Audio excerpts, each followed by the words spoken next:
Tonight, all eyes are on Stoughton, Wisconsin, as the undefeated Stoughton Vikings bring their 7-0 record into the home field to take on the undefeated 7-0 Silver Eagles from Monona Grove. Good evening, everybody. I'm Steve Martinelli, and alongside me, it's not Bob Schmook. No. Back by popular demand, the one and only, the old Professor John Fowler. John, thanks for joining me again. We had a lot of fun doing that Oregon game, and I'm glad you're back.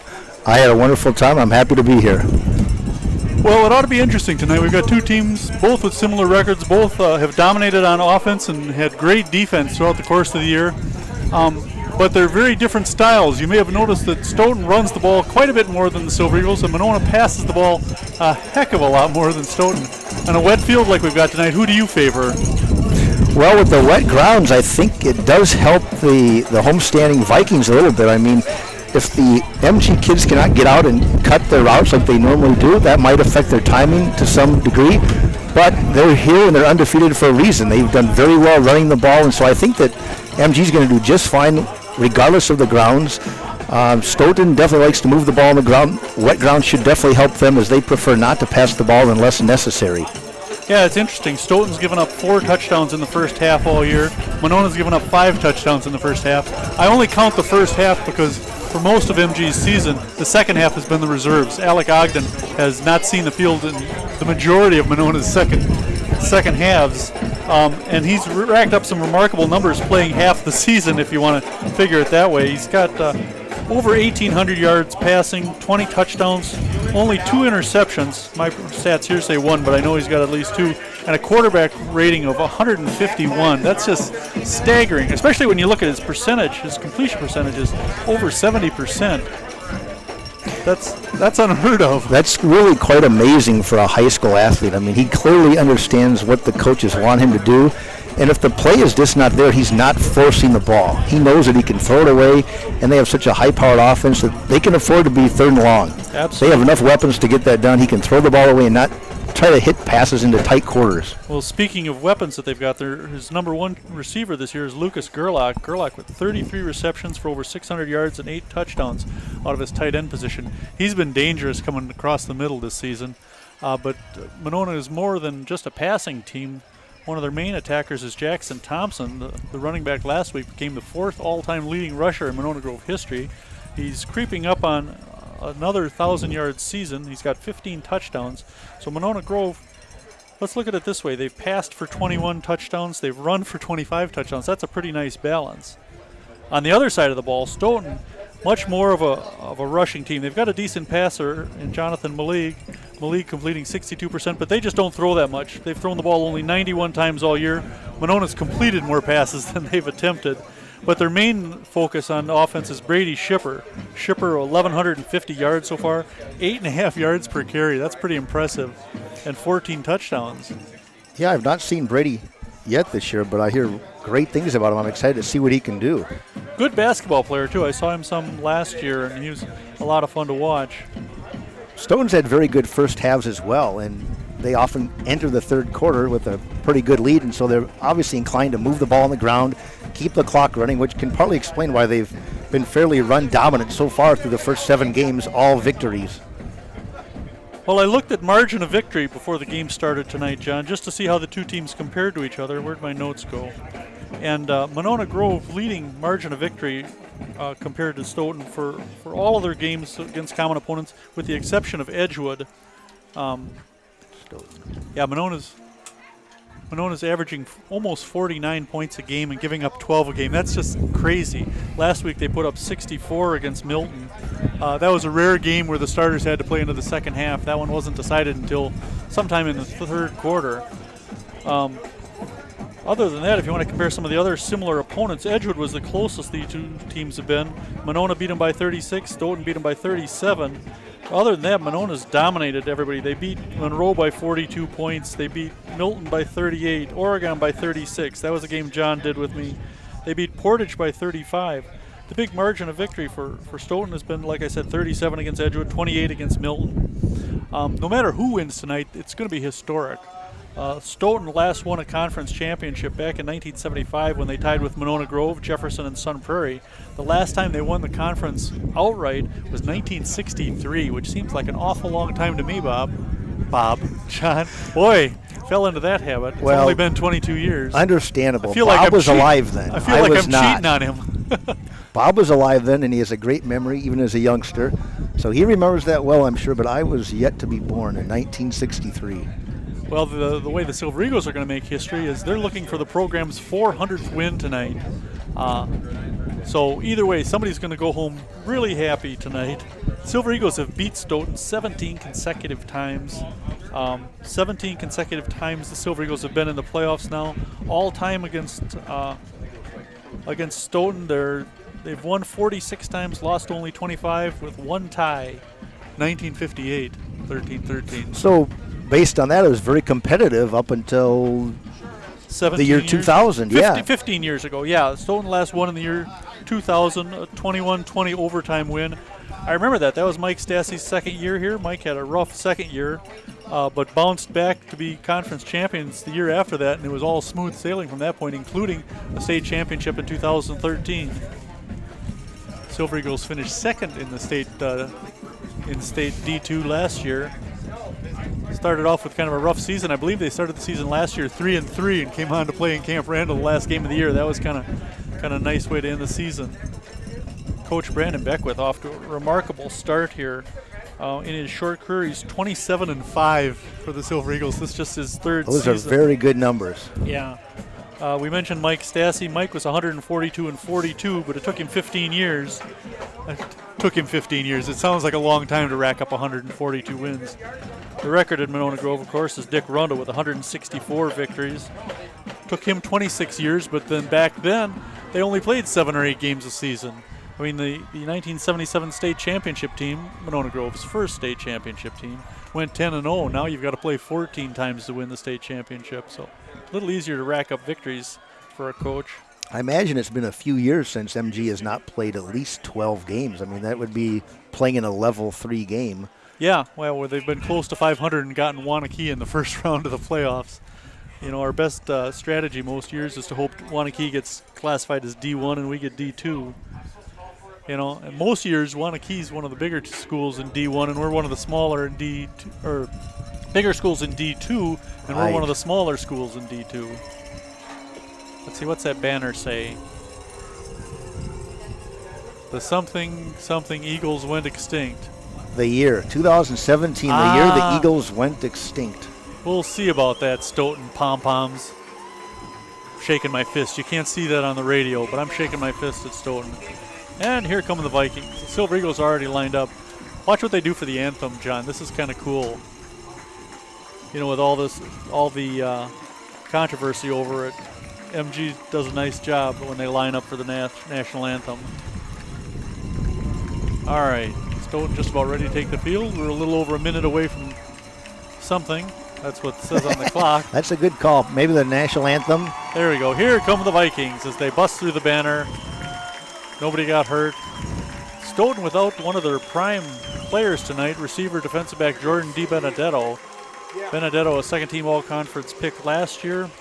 Second on the team in rushing, 231 yards, 4 touchdowns, and he's also caught 4 passes this season. He's one of their deep threats, but he's on the sideline in street clothes tonight. Good news for MG, John. Trenton Herbert back in uniform and ready to play. He got injured a couple weeks ago. And notice he missed a game, and he still remains the Silver Eagles' leading tackler despite missing that game. Yep, just a few tackles ahead of Bob's favorite player, Bronze Geisler. All right, we're just about ready for our national anthem here, so you can stand, kneel, sit, genuflect, whatever you care to or whatever your conscience tells you to do.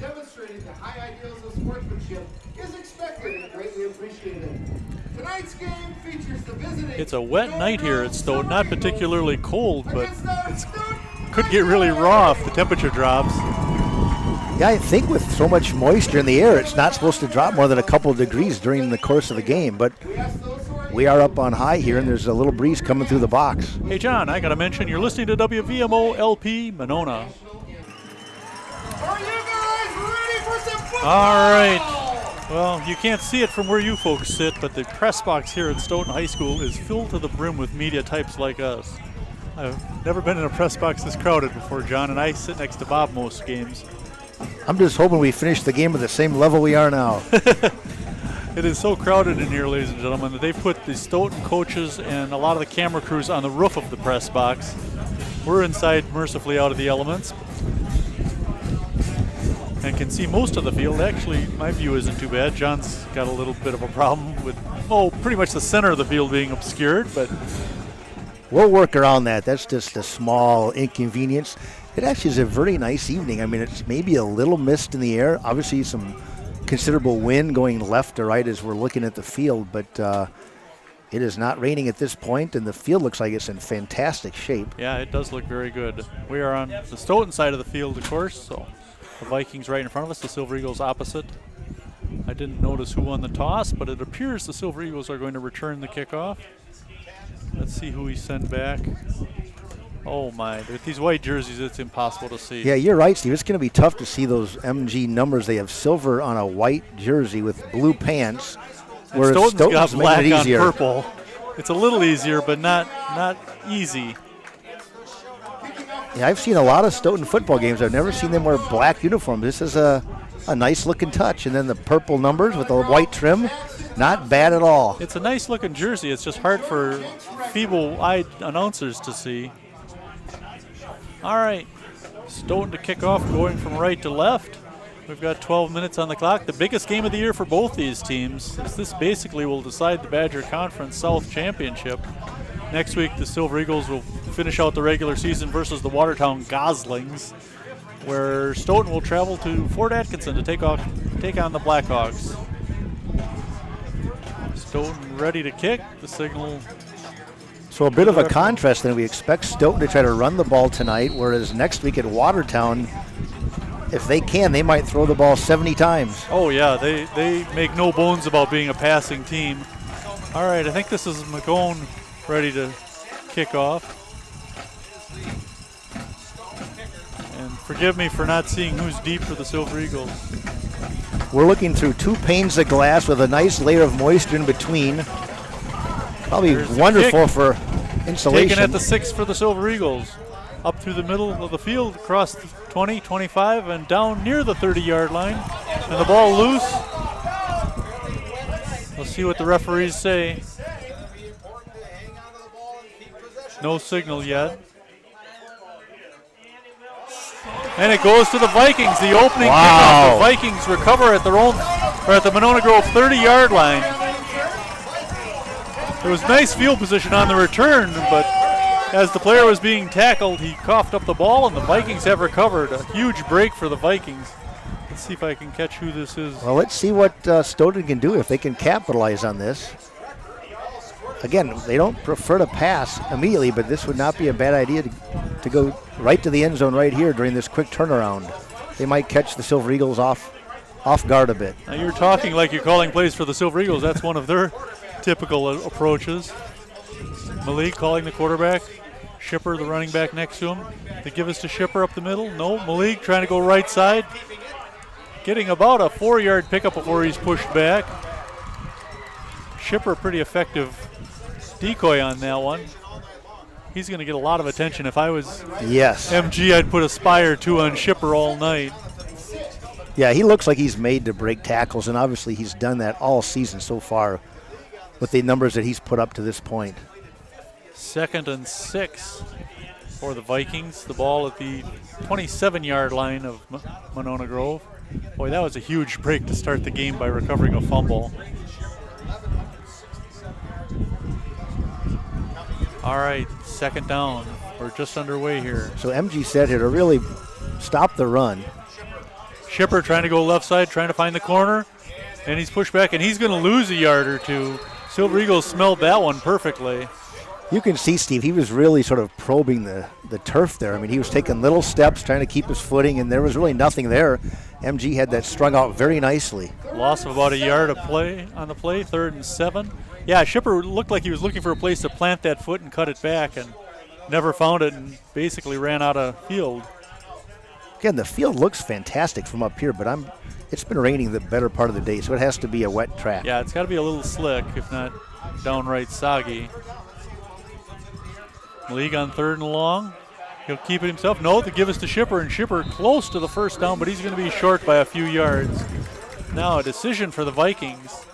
I assume they're going to go for it on 4th down in this part of the field. It's a little long for a field goal. It'd be into the wind. 4th and 2. Left hash mark, so if it's a right-footed kicker, that's helpful. 4th and 2, Malik and company back out onto the field. 4th down, a key play early here in this tussle. Malik calling the signals, Shipper right behind him. Now Shipper shifts over to the right side. Give us to Shipper, into the line, and he's hit it, and he's going to be stopped.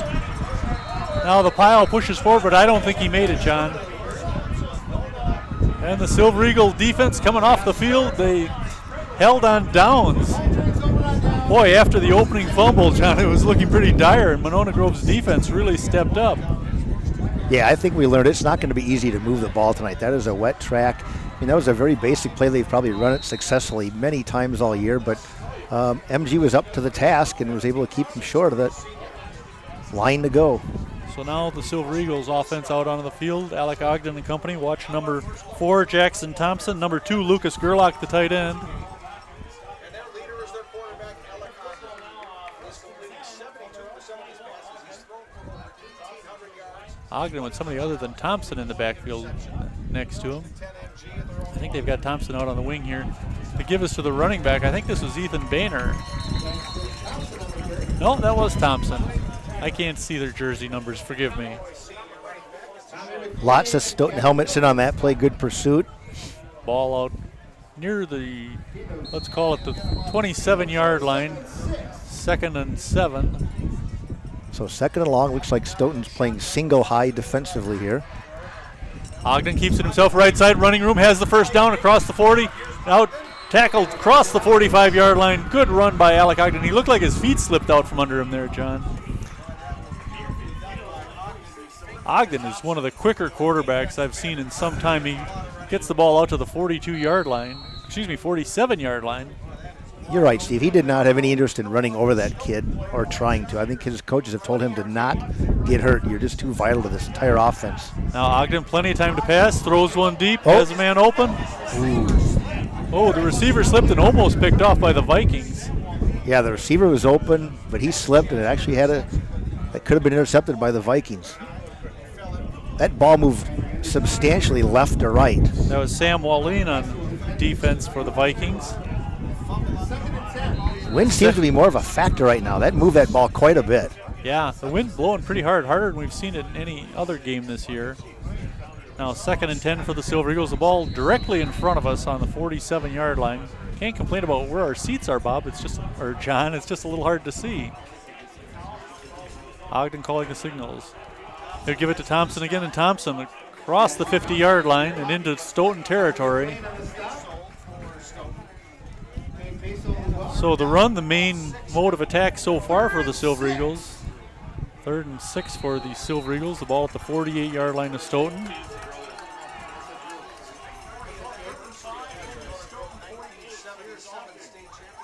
Ogden in the backfield taking the snap, throws it right side or left side, complete.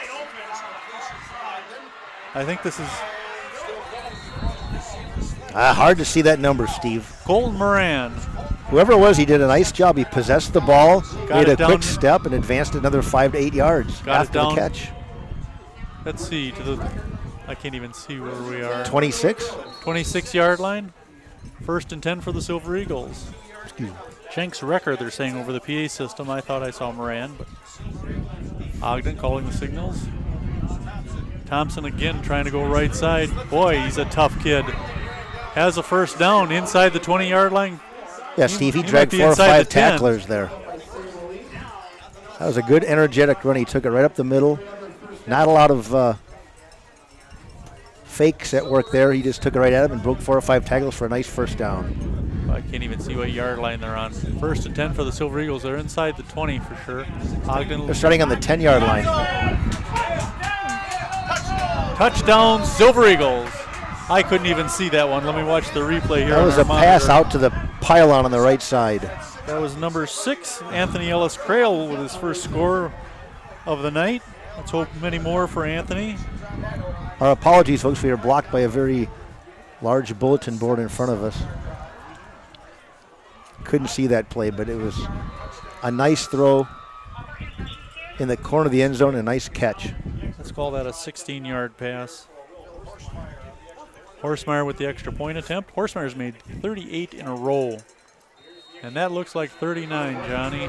Right down the middle. 7-0 MG lead. All right, so MG staved off that early turnover and drove right down the field with a nice mix of running and passing. Yeah, that looked like a bad omen for the Silver Eagles to fumble the opening kickoff, but the defense stepped up, got the 4 and out, and the offense trotted right down the field. The big play that passed from Ogden to Ellis Crail. Although Ogden had that big run on second down here. Exactly. And, at this point, the Monona receivers have been able to get separation from the defenders. And, it's as wet, obviously, for the defense as it is for the offense. And if they can make small step cuts, they'll be able to get open. It's just a matter of seeing the ball, which is wet and heavy, into their hands, and then advancing the ball after that. I mean, they know where they're going, the defense doesn't. So it can be an advantage to the offense, as long as it's not raining a wet track. Well, that was only the 3rd touchdown given up by the Vikings in the first quarter all season. Monona Grove, on the other hand, has now scored 111 points in the first quarter. All right, Horsemeyer will kick off for Stoughton, or for MG. That said, Steve, give Stoughton some credit. It did take MG over 4 minutes to score, which is probably as long as it's taken so far this year. Yeah, 7:44. I was talking with Coach Beckwith of the Silver Eagles last night, and he was saying he had a hard time remembering the last time they didn't score on an opening drive of a game. They've had tremendous success in the first quarter, and in the first half, outscoring their opponents 21-4. Oh, I'm looking at the wrong team. Yeah, 36-5, basically. 36-5 in the first half. Many of these starters have not seen the field too many second halves this season, so they should be pretty well rested. Horsemeyer's kick now. Line drive kick, deep back, pushing the receiver back close to the goal line. I thought he was in. Oh, and he got hammered near the 15-yard line. Boy, nice gang tackling by the Silver Eagles as they were all over that kid.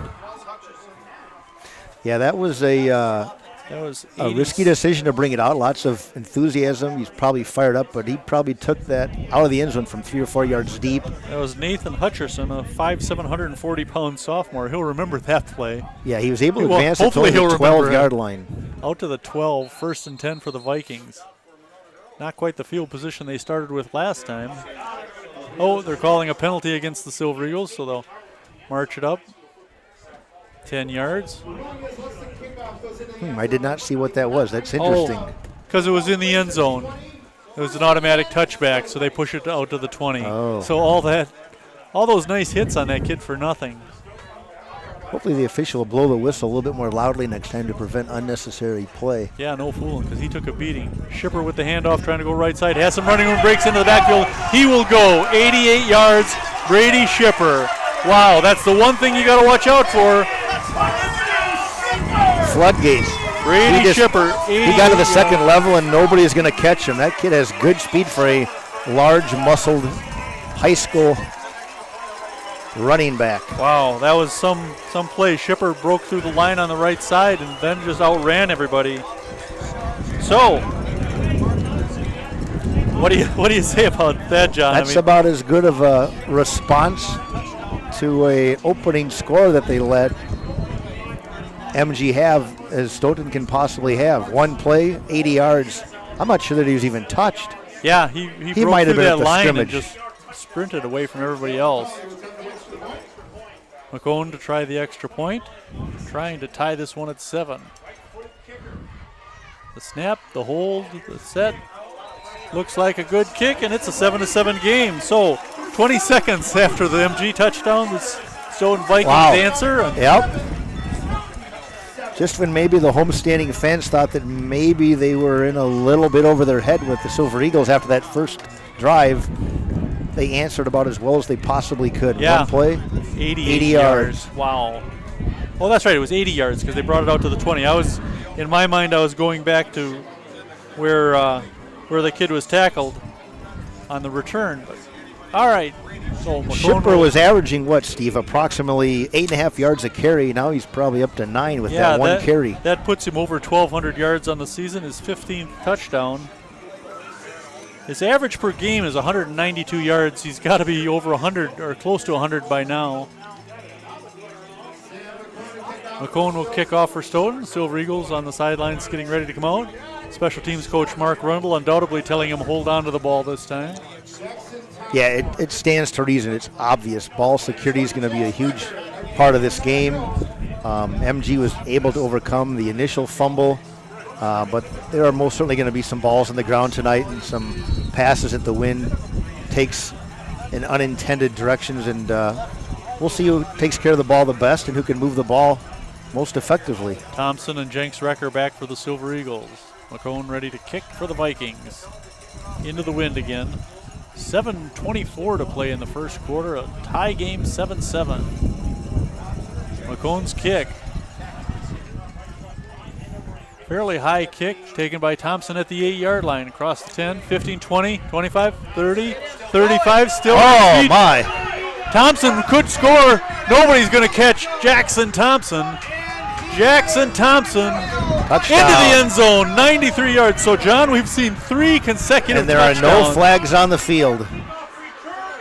It looked like they had him bottled up at about the 20 to 25-yard line, but nobody really put a body on him, and he kept his momentum, and that was enough to give him some separation. And then while there were some pursuers late, they were not able to track him down until about the 2-yard line, and by then it was too late. I've got Thompson for 93 yards on that return, John, the first touchdown return of the season for the Silver Eagles. And now he's got to catch his breath because he's the holder on extra points.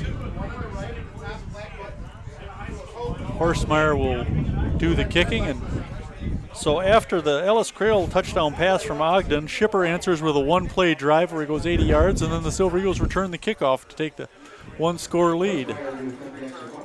This is taking on the appearance of a track meet, Steve. Yeah, I thought this might be more of a defensive battle, but what a start. All right. Obviously, these kids are all keyed up. I mean, they're 16, 17, 18-year-old kids. I mean, they're just jacked up for this game. They probably have been all week, and they're just getting out of their lanes a little bit while they're covering kickoffs. They're maybe making cuts on wet soil that's not allowing them to keep up with the offensive player. This whole game will slow down, of course.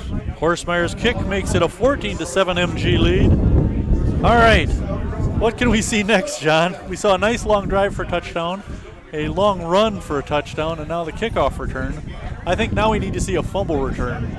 Silver Eagles scoring again. That may happen. It's just a matter of when.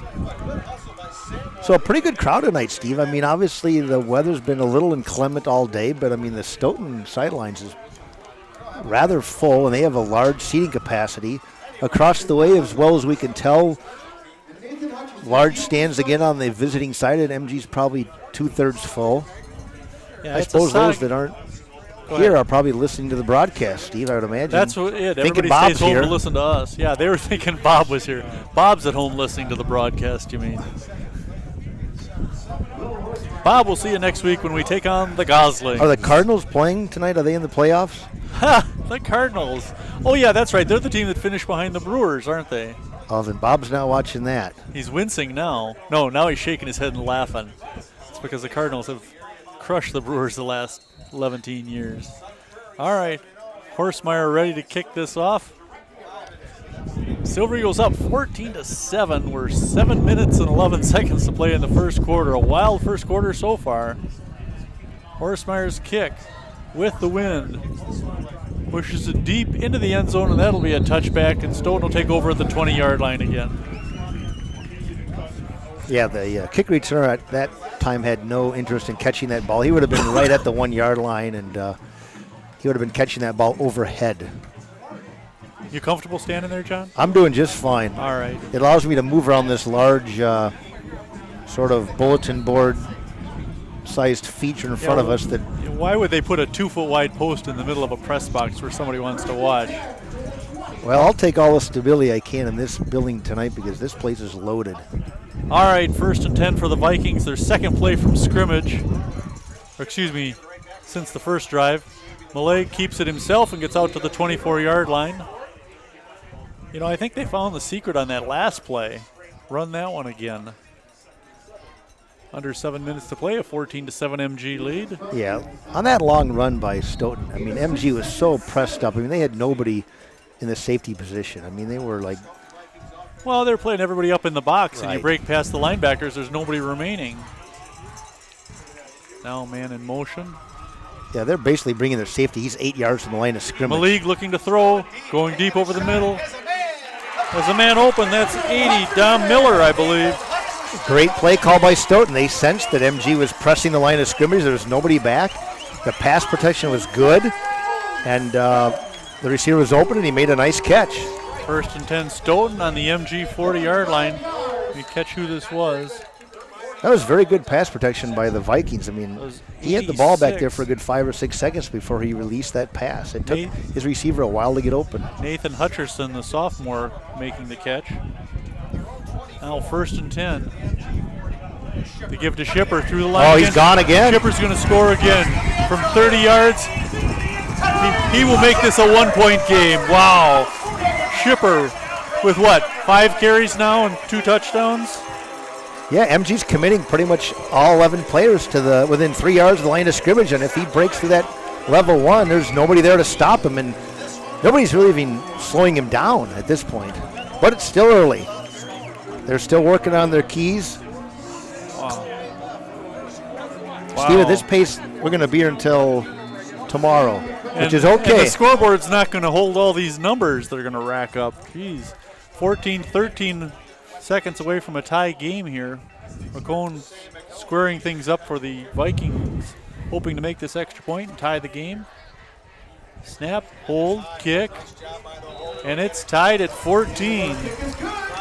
So Shipper easily over 100 yards, as he's got 100 yards just on his touchdowns. Yeah, Wow. not the start that probably most coaching staff members anticipated, but we're even halfway through the first quarter with lots of excitement. Certainly the fans like all the action. Well, certainly didn't expect to start like this, John. You know, I know these are both teams that can put up some points, but who figured they'd put up 28 points between the two of them in less than 6 minutes? Other good games in the Badger Conference tonight. DeForest is at Mount Horeb Barneveld. Both those teams tied for second place behind Wanakee. Both ranked, both have made the playoffs, but trying to lay sole claim to second place in the Badger North. That ought to be a good one. Not as entertaining as this one has been so far. No, this one's got Criminy. high excitement. Now, both MG and Stoughton have qualified for the playoffs, but Stoughton, like I mentioned, wanting to get that conference championship that has eluded them since 1975. Silver Eagles have won 3 state championships and I don't know how many conference championships in that amount of time.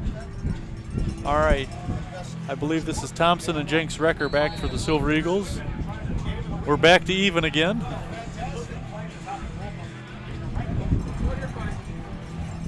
Yeah, there's a little bit of downtime with all these scores. Yeah. The band's getting a lot of practice. All right, McCone ready to kick it for the Vikings. We're ready to go. So kick it already. Here we go. Squibber kick up the middle, picked up around the 25-yard line, across the 30, 35, 40, and across the 40-yard line for the Silver Eagles. Let me see. So very Pick good up who- field position for MG. I mean, Stoughton's doing what they feel like they have to do to prevent a big return, but you know, it was a decent return of about 15 yards. Gives them very good believe that field was position. Ethan Boehner with the return. A ball out to the 38-yard line. 43, excuse me. 1st and 10 MG, nice field position. 6:02 to play in the first quarter. Let's see how Stoughton approaches this now. Obviously, MG's been able to move the ball on the ground and through the air, so they're too high at this point. Looking a little bit more to defend that pass. Ogden the keeper. Ogden to the 50 and pushed out of bounds. A little short of the first down, but Ogden some nifty running there, some nifty footwork. He is very crafty out there. Nobody can really square him up and put a hit on him. He's very elusive. He had a play last week where he ran back and forth scrambling and must have put 50 yards on before running for the first down finally. 2nd and 2.5 yards. I like splitting the difference. Ogden will drop back now into the shotgun. Thompson alongside him. That's Gerlach on the Still way. looking for a deep ball here, second and short. Ogden, a little quick pass. Oh, boy. Oh, he could score. Who is this? This is Colton Moran on the touchdown. So Miranda was able to find space out on the left edge, and the ball was placed perfectly. He made a quick juke, and the Stoughton defender could not keep up on that wet turf, and he was gone. Yeah, both defenses right now are looking a little bit confused, although a lot of it has to do with the wet turf. They have to break down and stay with their keys. All right, Horsemeyer hoping to put the punctuation mark on yet the third touchdown here in the first quarter. Thompson the holder, high snap, he pulls it down. Horsemeyer's kick, and we've got a 21-14 game. John, we've seen 5 touchdowns in just over 6 minutes. This is unbelievable. You should have brought a legal pad, or you're going to run out of paper there. Yeah, no fooling. I got lots of pages here, thankfully. Holy cow. So Ogden with 2 touchdown passes already. Shipper with 2 touchdown runs. The difference, the Ogden kickoff, or the Thompson kickoff return. My goodness, what a first quarter, John. Yeah, despite the wind, Ogden, as he's done all year, has been very accurate with his throws, and these kids are wide open in defense of the defensive backs. It's slippery out there, so they give them a little bit of space, but they're unable to close that gap upon the receiver making the catch, and with a little juke here or there, they have space again, and the pursuit is slow. Just to put this in perspective, Stoughton has given up only 13 points in their first 7 games of the season in the first quarter. Silver Eagles have put up 21 already tonight. All right, 6 minutes and 14 seconds, as it turns out. Yeah, Horsemeyer ready to kick it off. Special teams players getting lots of field time tonight. Horsemeyer ready to go.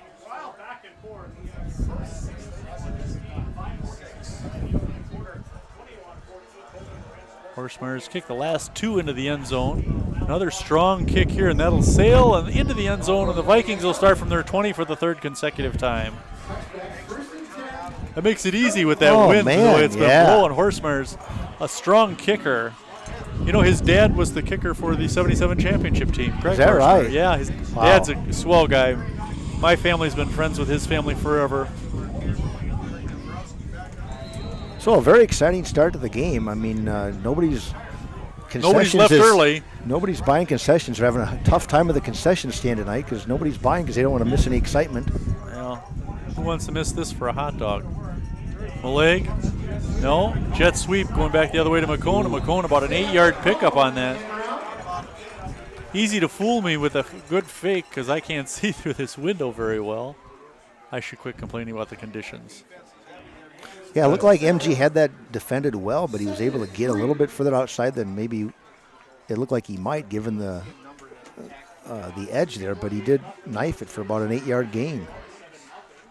2nd and 2, the ball on the 28-yard line of Stoughton.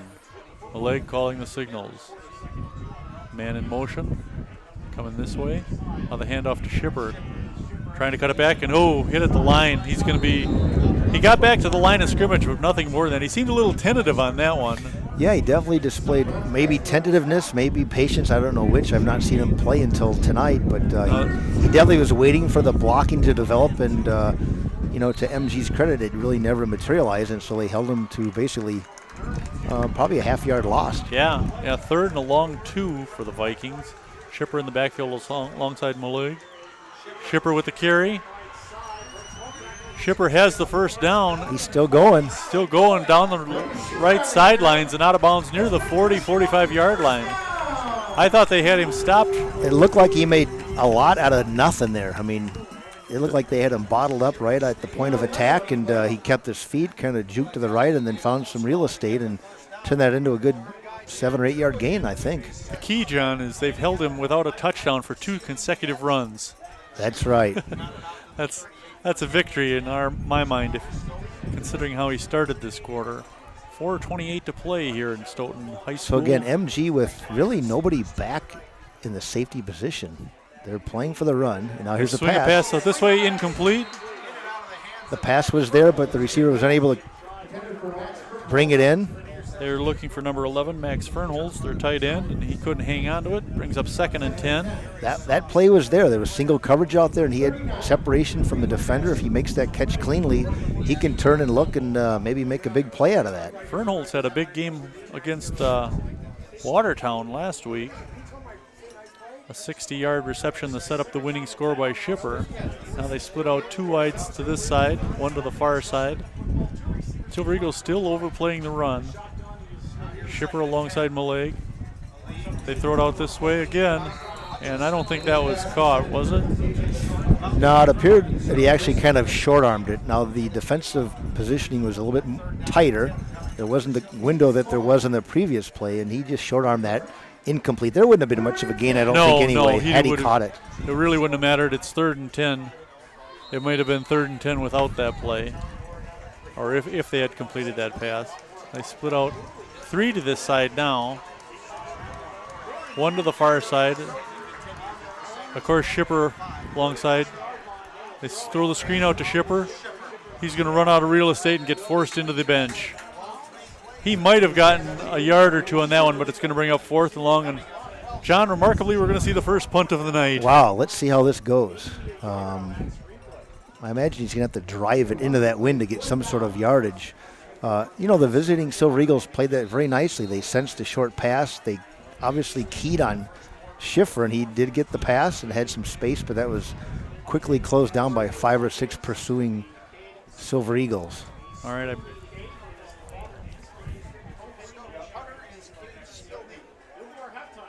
Cade Spildy, number 22, a junior, back to punt.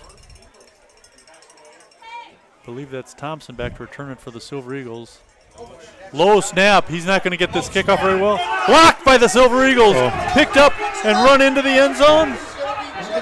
Just shy. Return to the 5. Let's see if we can get a number off him. That's number 55, Trenton Gotthard. 6'1", wow. 207-pound junior, a huge play to smother that one. It was a low snap. The punter never really had a chance, and Gotthard all over that one, blocked it, picked it up, and ran it down inside the 5-yard line. Well, we hadn't seen that yet, Steve. You were asking about how long a new type of situation would arise. They say Gotthard was down at the 7, 1st and goal for the Silver Eagles. This is easy pickings here, John.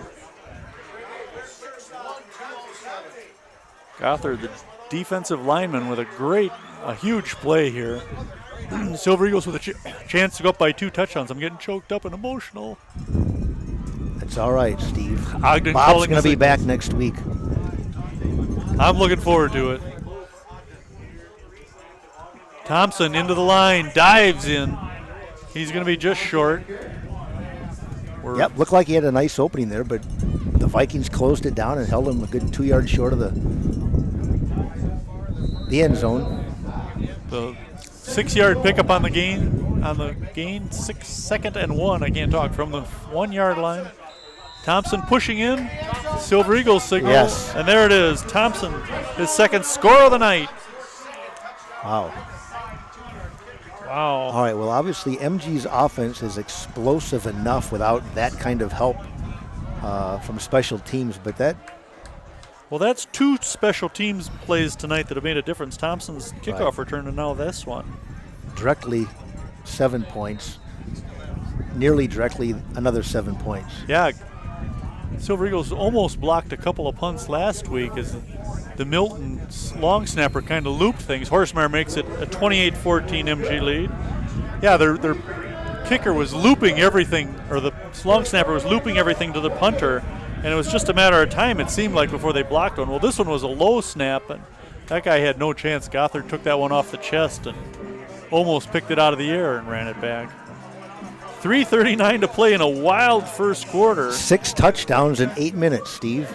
8 and change. Stoughton has given up more points in this quarter than they have in the first half of any of all of their games combined. They've given up 27 points in the first half so far, 28 in this game alone. The Ogden and Thompson duo accounting for all of them. Looks like they've only given up 27 points in the first half total. Isn't that amazing? This year, and now they've given up 28 in 8 minutes and change against the Silver Eagles. This is high school football, Steve. Yeah, anything can no happen, fooling. and it usually does. We scored 64 last week.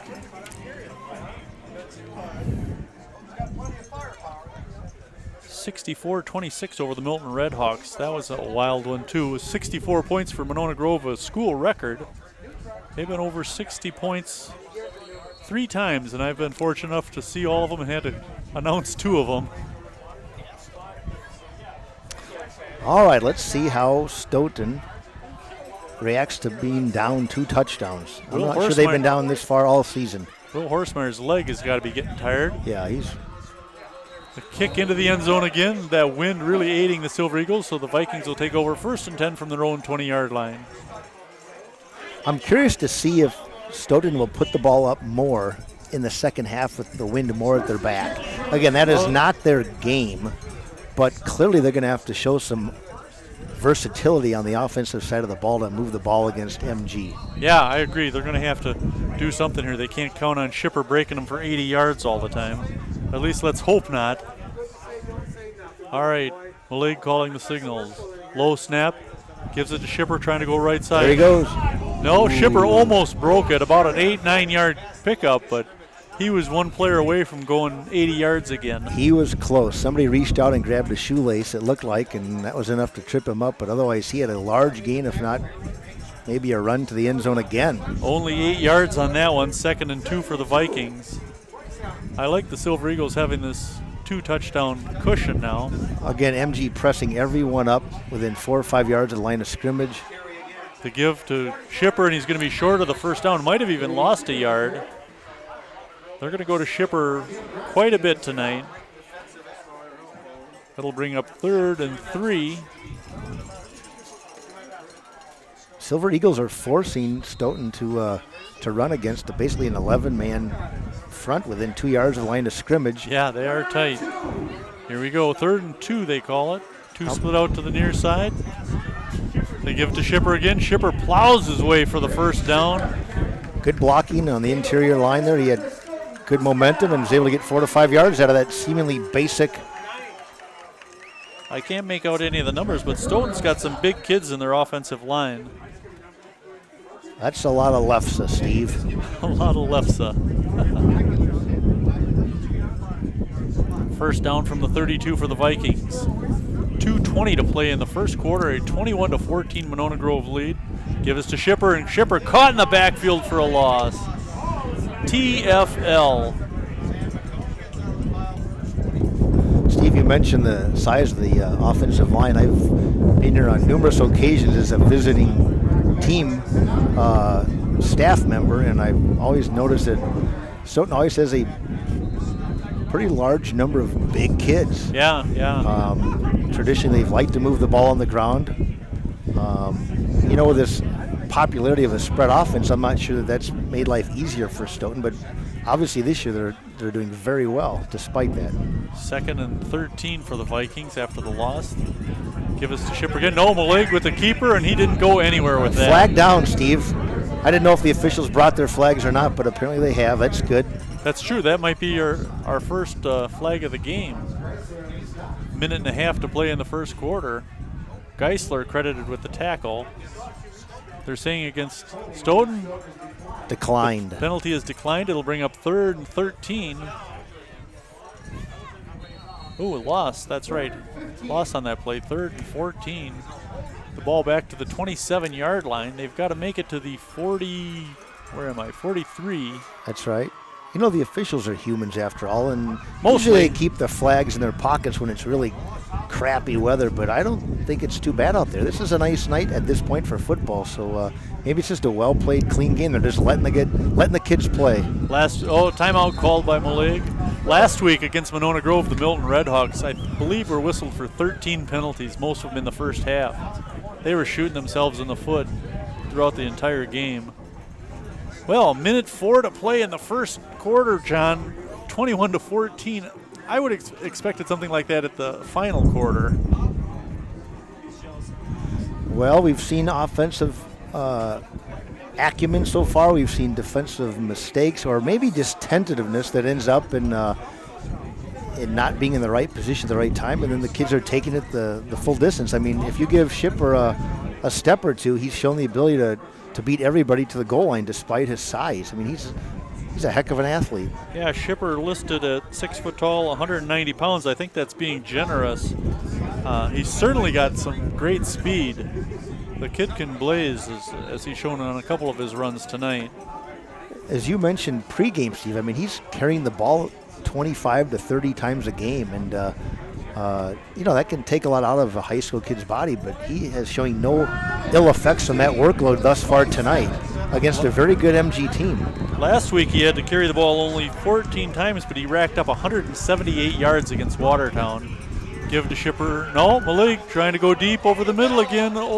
Overthrows his receiver. Nice play action pass. He was open down the middle, but the receiver was overthrown. Nice tight spiral into that wind.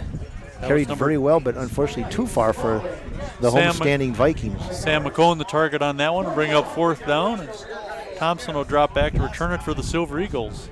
Kicking into this wind with 58 seconds left in the quarter. It's going to be a tough job. Silver Eagles may end up with some decent field position as Thompson is standing at his own 40-yard line. I'm sure Stoughton would have liked to run the ball there and run the clock out this quarter to be able to punt with the wind, but obviously with nearly a minute left, that was not a viable option. They would not have been able to run the clock out even if they had run the ball. All right, we're ready to go here. Remember, this last punt was very unsuccessful for the Vikings as the Silver Eagles snuffed it.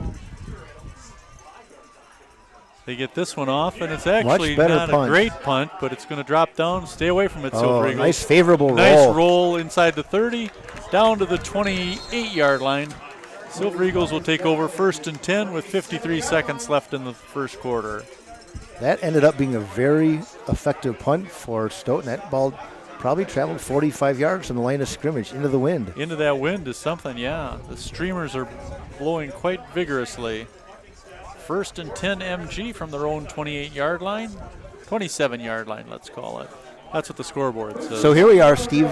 MG been moving the ball pretty much at will. They have 53 seconds to go in the quarter with the wind at their back. Let's see if they open it up here a little bit and try to take advantage of that wind at their back. Watch Gerlach, number 2, over the middle. He's on the right wing here.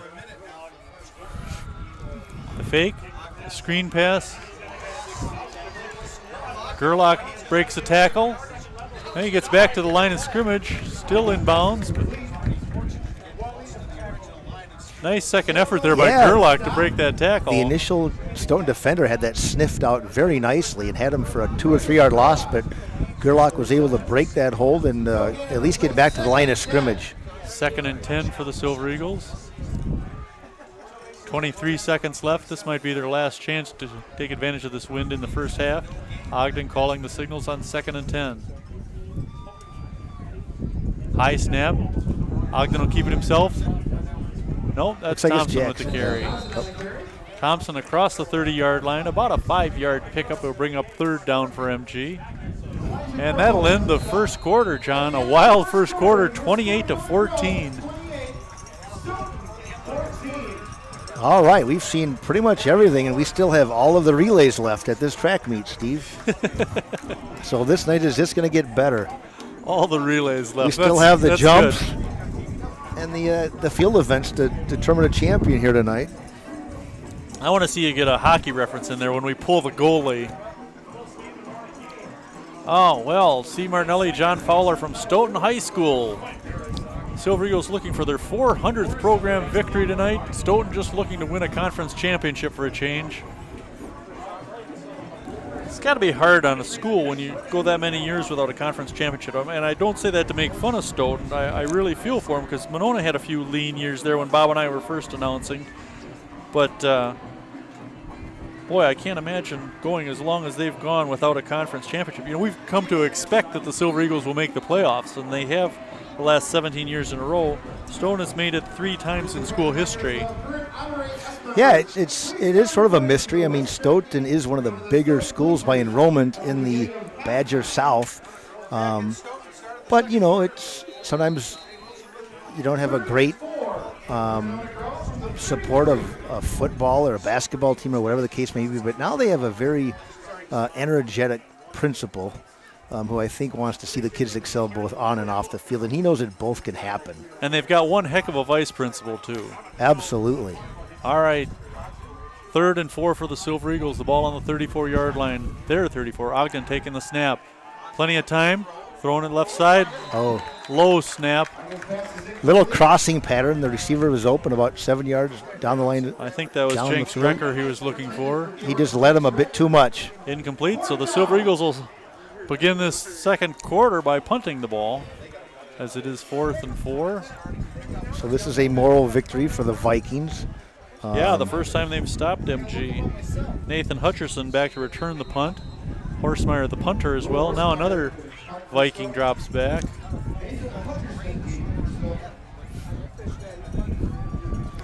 Boy, Hutcherson dropping way back. Yeah, he's ready for about a 45-yard punt in the air. I mean, if he gets it, then that would be a heck of a punt into that wind. High snap, Horstmeyer pulls it down. Gets a high kick. Hutcherson will come up and let it drop. Yeah, the upback took that one and snowed under immediately near the 35-yard line. Let's see what kind of spot we get.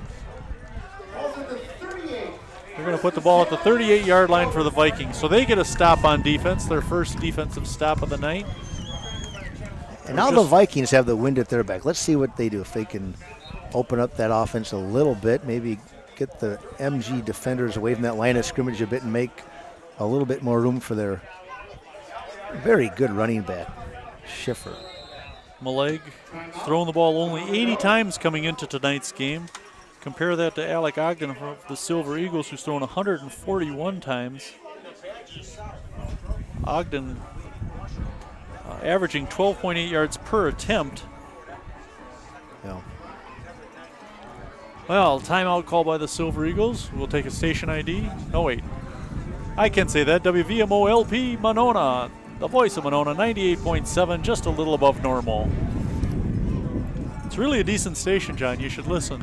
I actually did tune in this afternoon a bit to hear some of the tunes. You listen enough, you hear Bob and I doing promos for things like the upcoming games and right? tomorrow's chili cook-off. Ooh. Where is that located? In Monona. You got to listen to the station. No way. Yeah, we went to record our football promo, and they said, hey, 2 male voices. You be male 1, you be male 2. No, WVMO's been a lot of fun to work with. We started off with Monona cable TV, and it's kind of morphed into quite a bit more than that. All right. Vikings will come out of the timeout. 1st and 10 from the 37-yard line, 38-yard line. Malig, the quarterback, calling the signals out of the shotgun. Schipper next to him. Malig dropping straight back, throws over the middle. Oh, nice. Incomplete. Oh, Hutcherson nice with reception. the catch. Yep. Hutcherson with the catch right at the 50-yard line. Yeah, First down for the Vikings. Little play-action pass by Stoughton there, and gave the receiver time to get open, which he did. Nice pitch and catch there. 1st and 10 for the Vikings. The ball on the 50-yard line right in front of us. Schipper with the carry, trying to go right side. Oh! Almost broke a tackle there. A couple Silver Eagles bring him down, but not until he gets another first down. Oh, man, looks like they had him bottled up for about a yard, maybe 2-yard gain, and all of a sudden he emerged and was kind of spinning and dealing, and he ended up getting a 12-yard gain out of that. Yeah, it looked like he was going to score on that one. If he had broken one more tackle, he was gone. The ball to the, 36, 37-yard line. 1st and 10 Vikings. Schipper trying to go right side again, pushed out of bounds. Might have even lost a yard on that one. He's the key. If you can stop him, you can stop this offense. Malega seems to be a decent passer, but everything keys on Schipper. I think the Stoughton ball boy took the biggest hit on that play. I hope he's okay. He's kind of pacing the sidelines. He might have a separated shoulder, but he's smiling. Loss of a yard on the play, 2nd and 11. Ball on the 37-yard line of Monona Grove.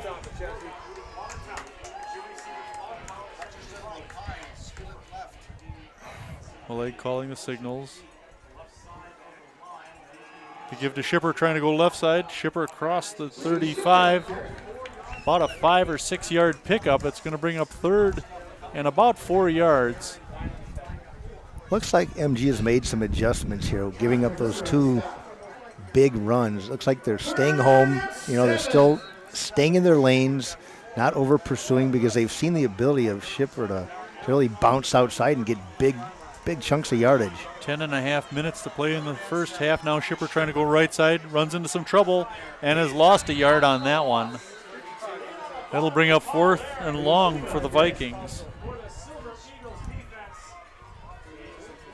Yeah, that was basic, your garden variety student body right, and MG had it strung out. Shipper was not in a hurry. He was kind of probing for openings, and nothing developed, and so he was thrown for a couple-yard loss, bringing up 4th and about, what'd you say, Steve, 8? 4th and 8, 4th and 7. The ball back to about the 37-yard line. I can't tell what yard. There's the 50 there, 40, 33-yard line, 34-yard. All right, Vikings going for it. They're in Monona Grove territory. 9:50 to play in the first half. Steve. Timeout. They're going to talk a little bit about this. It is a big play. They're down 14, or about a third of the way through the second quarter.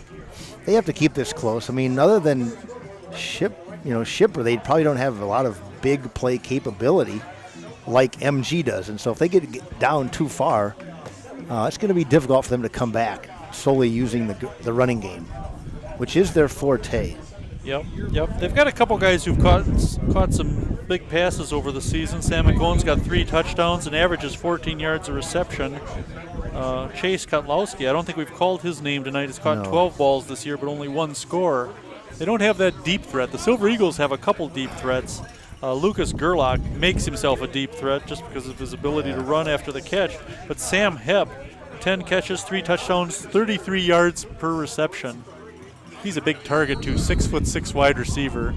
In a big game like this, it's really a shame that Stoughton doesn't have Jordan Dibenedetto available to play. He's been a fantastic player all season long and sustained an apparent knee injury, which has disqualified him from at least this game, but he would be a very nice complement to what Shipper's doing. 4th and 7. Maleg looking to throw. Going deep left side, and it's overthrown in the end zone. That'll turn it over to the Silver Eagles as once again the defense is held. 9:44 to play in the first half, and the Silver Eagles take over on their own 38-yard line. That was pretty good coverage by MG, but the receiver did have a step or two on him, and the pass protection was fantastic. But the ball was nicely placed, but I think the wind just carried it a couple yards deep. I believe that was Jalen Ostrowski on coverage. The ball placed at the 39-yard line. Good field position for the Silver Eagles. Better position than a punt there, actually. All right, 28-14, 9:44 to play in the first half. The Silver Eagles up by 2 touchdowns. Ogden in the backfield, Thompson alongside him. So Stoughton playing 1 high. Thompson running right side. Cross the 40-yard line. 6-yard pickup for Thompson, 2nd and 4. Yeah, that was a quiet 6-yard gain. It didn't look that productive from up here. Jackson averaging 8.1 yards a carry, picking up his 16th rushing touchdown tonight to go with that long kickoff return. 2nd down. Thompson again. He just got trucked by the Stoughton linebacker. Yeah. But he kept possession of the ball, so not a complete loss for MG there. Thompson, a tough kid. Lost a yard on the play, 3rd and 5. Another key play here. Every 3rd down amplified, right? In a game like this. Stoughton playing 2 high, looking for a pass. Well, and probably wise to do so with 3rd and relatively long. Now the strong side safety is creeping up a little bit. But they are definitely respecting Ogden's ability to to throw the ball accurately deep, which he's done all year. And now we give a whistle, a timeout. Yep. Yep, Silver Eagles will call a timeout with 8:27 to play in the first half and a 28-14 lead. Well, the scoring has certainly quieted down a little bit. We haven't seen points since when here? A Coon's age. An Economowoc Coon. Economowoc Coon. Let's see, 3:39 of the first quarter. So, boy, that's 5 minutes.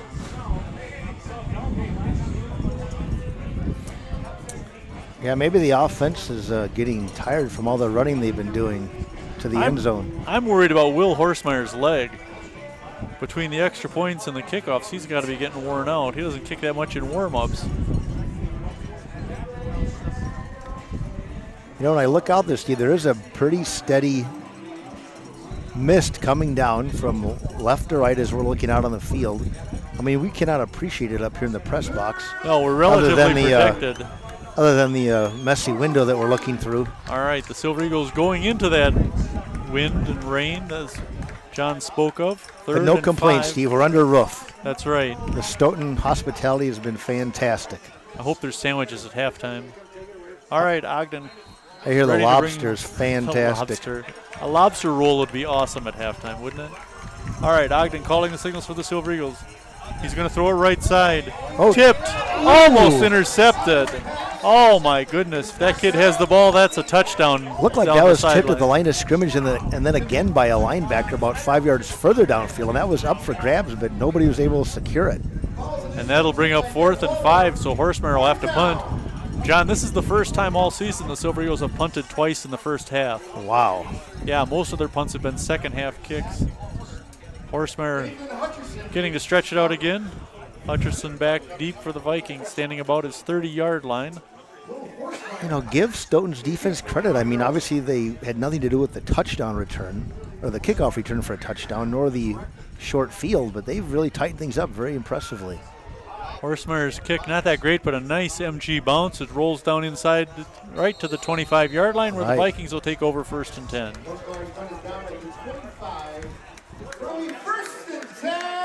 First and 10 for the Vikings. Both these teams 7-0 on the season. They both clinched a spot in the playoffs and most likely a first-round game against the low seed, or excuse me, against the high seed. However you want to look at it. We know what you mean, Steve. A team with a less than stellar record. How's that? Now the Vikings bring it up to the line.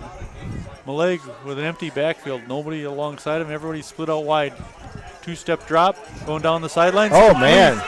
Complete to Shipper down the right sidelines and across the 40-yard line. Oh, wow. How did he get so open? They had to identify that is who that is. They were giving him an awful lot of room. 1st and 10 for the Vikings as that moves the ball into MG territory. I mean, he just ran right down the sideline, pretty much uncovered for the first 15 yards and was wide open for an accurate, if not fairly easy pass to make. And then after possessing, ran another 5 before he was contacted. Well, they say he stepped out of bounds at the 49 of Monona Grove, so they bring it back a little bit. Shipper again into the line, a yard or two there before the Silver Eagles stop him. Yep.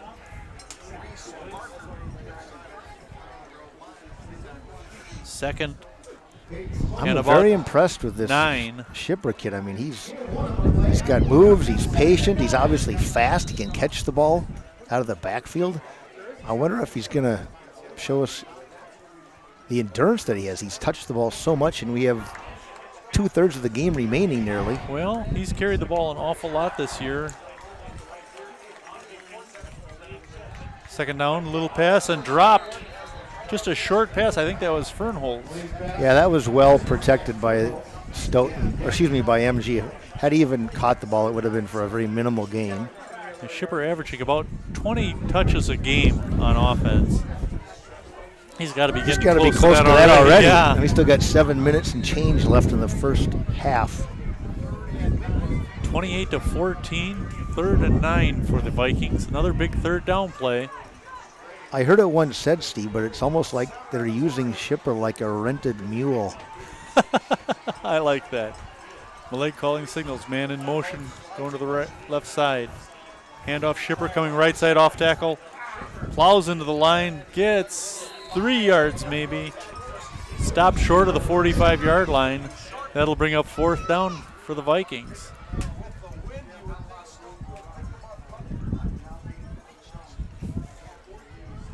Interesting situation. I mean, I think it would be pretty high risk to be going for it on 4th and about 7 Given at how midfield. Yeah, given With how 7 minutes stout the to go, MG defense has been. They have to I think field position here. I mean, there's a lot of time left. Absolutely. You know, make MG throw the ball into that wind.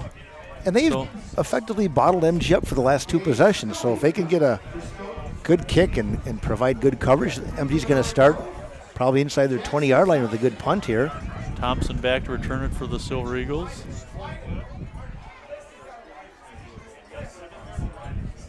Very interesting alignment for a punter. They're all spread out. Yeah, high snap. Punter pulls it down, little rugby-style kick, gets it off. Thompson will let it go out of bounds. Not a bad kick. It looked as if it went inside the 20. Yeah. Yeah, to the 15, 16-yard line. That's a favorable spot for MG, I would say. 1st and 10 for the Silver Eagles from their own 15 with 6:23 to play in the first Excuse half. me, for Stoughton, yeah. I thought that ball went out probably more up like the 22, 23-yard line. Yeah, it looked further up, I thought. I'm only 180 feet away. I thought I had a pretty good view on that.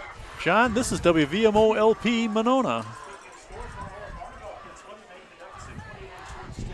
All right, 28-14, the Silver Eagles with another possession here in the second quarter. We haven't scored in 10 minutes. Neither team has scored in 10 minutes.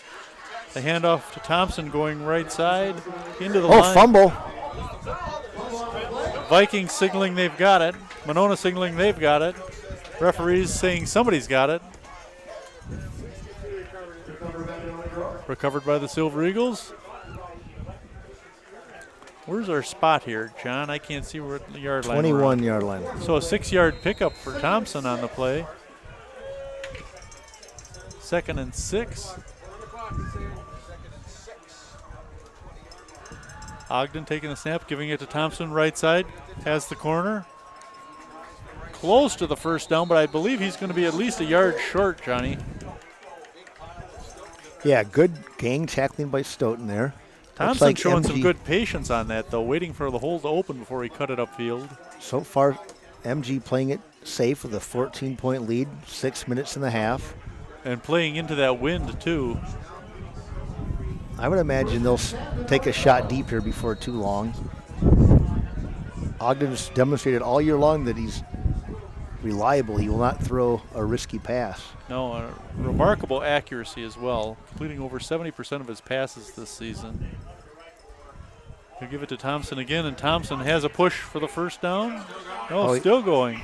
Boy, he's still on his feet and brought down across the 25-yard line. Steve, that was about a 23-yard gain. I thought he was down 2 or 3 yards past the line of scrimmage. He kind of disappears in that massive humanity. He's not a real tall running back. Yeah, he had enough for the 1st down and kept going. And see, he's breaking several tackles here. Getting out to the 48-yard line. 1st and 10 MG. Ogden calling the signals on 1st down. Looking to throw, plenty of time, going right side deep. Oh, off the hands of the defender, and a flag coming in late. Flag is down. That was right into the teeth of that wind. It basically just was knocked down. If this is pass interference, this would be huge. Yes, it is. Pass interference against the Vikings. MG 1st down. That was off McCone's hands. And instead of 2nd and 10, the Silver Eagles will have a 1st down deep into Stoughton territory. Yeah, boy, I didn't see much on the replay, but I saw more than I saw through the window. Steve, do you mind if I take your tie and clean this window? Go for it, John. Yeah, the ball brought down into Stoughton territory, spotted about the 36-yard line. 1st and 10, Monona Grove.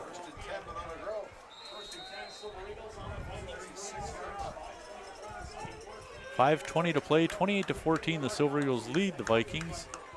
Ogden calling the signals. Thompson again, right up the middle, and Thompson pounds his way inside the 30. You know, this is two of the best running backs in the conference, John, and we're getting quite a show out of these two kids. Well, those offensive lines are doing their job. They're maintaining their blocks, and they're getting good yardage on each play. 2nd and 2. Thompson again, the first down, and down close to the 25-yard line. Just a steady diet between the tackles, Steve. Yeah, nothing fancy there. Big hole opened up, and Thompson took advantage of it. It's one of Thompson's strengths is patience, waiting for that hole to open and then making the cut at the right time. MG getting right to the line of scrimmage, not really concerned about working the clock and maybe trying to score and leaving Stoughton little time to respond before halftime. Gerlach on the tight end screen, down inside the 15-yard line. And first down. No, breaks a tackle and in for the touchdown. Gerlach looked like he was stopped, instead goes in from the 22-yard line for the touchdown, Monona Grove. Yeah, that was quite a run, Steve. I mean, they had him effectively stopped at the 16-yard line, and it seemed like everybody just sort of stopped, and then all of a sudden Gerlach popped out and took it down the sideline the last 15 yards untouched. Well, Lucas Gerlach's, I believe that's his 9th touchdown of the season. Let me find it here. All my pages are sticking together. Here, let me see if I can help you out here. Yeah, find Gerlach. There we go. Yes, his 9th touchdown of the season. Yep, Horsemeyer's extra point. No, it's a bad snap. Horsemeyer picks it up. And oh, there's a fumble. All kinds of excitement. All right. So, needless to say, the extra point attempt failed. Yes. It'll make it 34-14. Monona Grove with the lead over the Vikings. So Gerlach with an outstanding second effort there. Like we said, we thought he was stopped about the 16-yard line, spun out of a tackle and into the end zone. He's a remarkable athlete, John. He missed a lot of last year with injury after being an outstanding linebacker and backup running back as a sophomore. We didn't see him much at all last year, and this year he's been one of the team leaders. So with 4:32, the Silver Eagles' lead has been extended to 20 points. Boy, we haven't seen any scoring for 11 minutes of game clock. All right, 4:32 left in the first half. Soon Stoughton will receive the ball. They have plenty of time to take the ball down the field and cut into this deficit at halftime. And again, what they've shown so far this year, they're used to being ahead by a lot at halftime and then running the ball, working the clock in the second half, and they're not going to be able to do that tonight, at least at this point. No, their average score in the first half is 21-4. That's getting blown out of the water tonight. Horsemeyer to kick it for the Silver Eagles, going into the wind for the first time. Silver Eagles taking good advantage of the wind, getting the only score of the quarter. Oh, nice running catch inside the 5. Across the 20, 25, 30, 35. And brought down across the 35-yard line for the Vikings. You know, it looks like that mist is picking up a little bit, Steve. That was again, we can't appreciate it up here, but that ball's got to be slippery. Yeah, that was Hutcherson for the Vikings. Out to the 27-yard line, 37-yard line, 1st and 10 Vikings with 4:25 to play in the half. A 34-14 MG lead. Maleg calling the signals, 1st and 10. Man in motion moving to the right side. Give to Shipper right up the middle. No, it's Play a quick action. pass out to the left side and throws it out of bounds. Well defended by the MG defender. So Malik having to throw more than he's comfortable with, it seems, tonight.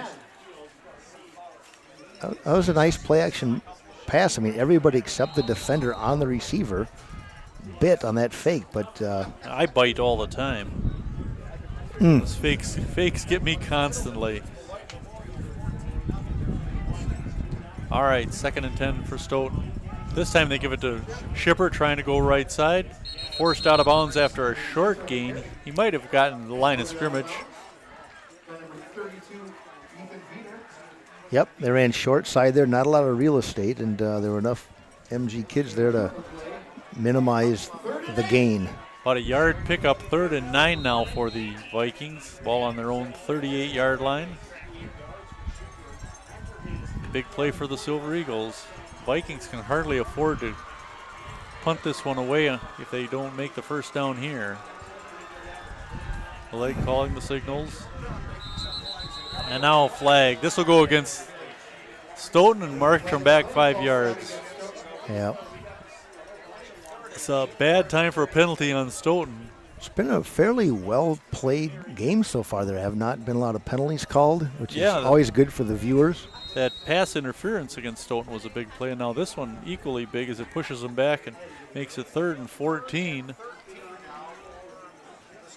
4:15 to play in the half. I would imagine if they have like a inside screen pass to Shipper, this might be a good time to do that fairly safe. Yeah. See if he can break one. Or they might just take it all the way down the field. Looks like an option. Yep, Malik running right or left side. Maybe got a couple 3 yards out of that one. It's going to bring up 4th and a heck of a lot of yards. They're going to have to kick it here. That attempt was very conservative, which is okay. Maybe we're more interested in just working the clock a little bit before halftime, trying to give MG as little time as possible. They're very well aware how quickly MG can strike. Silver Eagles are going to get the ball back with about 3.5 minutes left. Jackson Thompson dropping back for Monona Grove. McGowan to kick it for the Vikings. He'll have the wind with him. He'll also have a couple of bad snaps preceding this kick.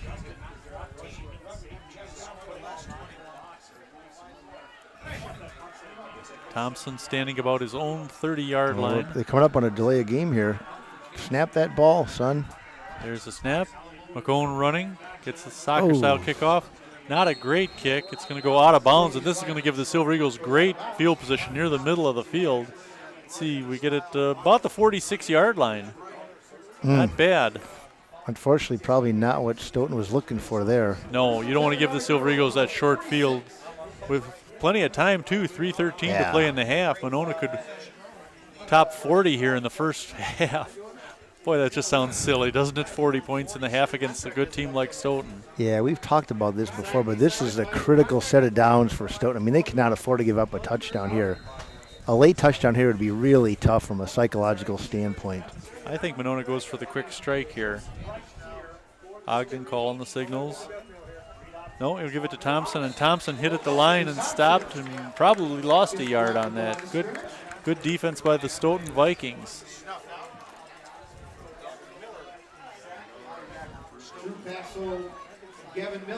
Stoughton staying one high. They're looking for a deep ball here. Now they're dropping their other safety back a bit. Silver Eagles. They're looking for a pass here. Let's see what MG's got. Sides. They're going to think about it here. Look over to the sidelines. We're down to 2:40 to play in the half. Plenty of time yet for the Silver Eagles. The ball on their 45-yard line.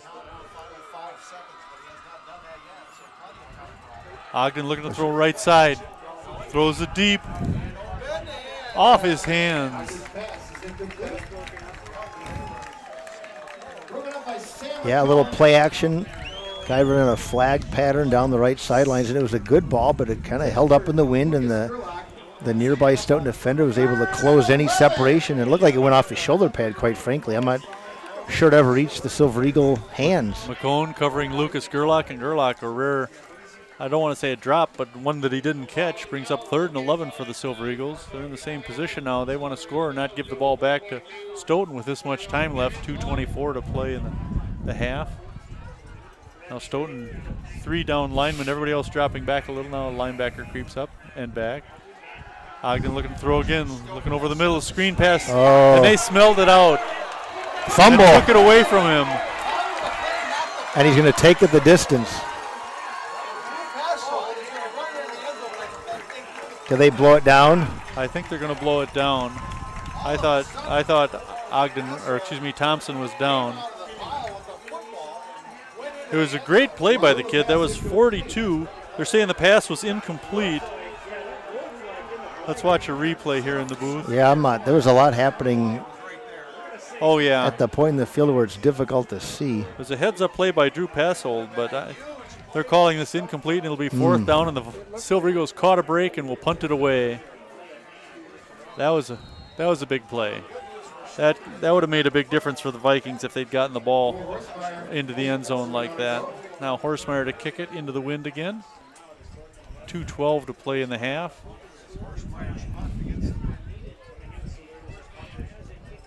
High kick. Yep.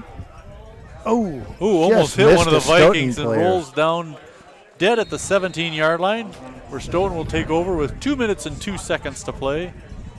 That was almost a worst case scenario for that Stoughton player. The last thing any kid out there wants is for them, upon receiving a punt, to be paying not enough attention and for the ball to hit them, at which point it becomes a loose ball. Yeah, that would have Coaches been disastrous for the Silver don't have Eagles, much for the patience Vikings for that. if Monona had recovered that one, because the ball down about the 18-yard line of Stoughton, 1st and 10 for the Vikings as they trail by 20. We're just about to halftime.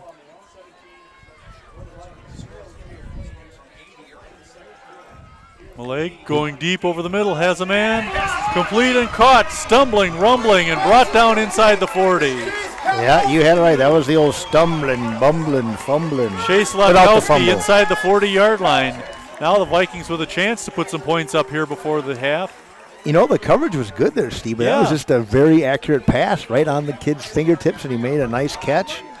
Yeah, and then gained another 10 yards Yeah. while he stumbled forward. I mean, he was reaching for that one and hard to keep his balance, but managed to stay on his feet and down inside the 40-yard line to the 38-yard line of Monona Grove.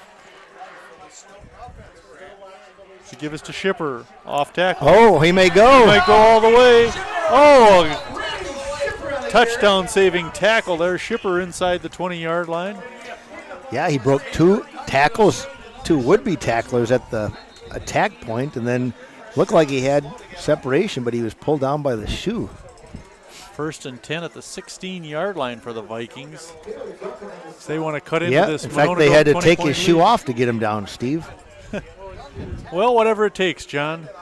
A shoe, de-pants him if you have to. Oh, come on. Call an equipment timeout and take him out of the game for a play. 1st and 10 for the Vikings. They spot the ball at the 17-yard line of Stoughton, or of MG. A 20-14 Stoughton, or excuse me, 34-14 MG lead with a minute and a half and counting left in the first half. All right, let's see if Stoughton can punch it in here and make this a game before halftime. This would be a huge momentum builder for the homestanding Vikings.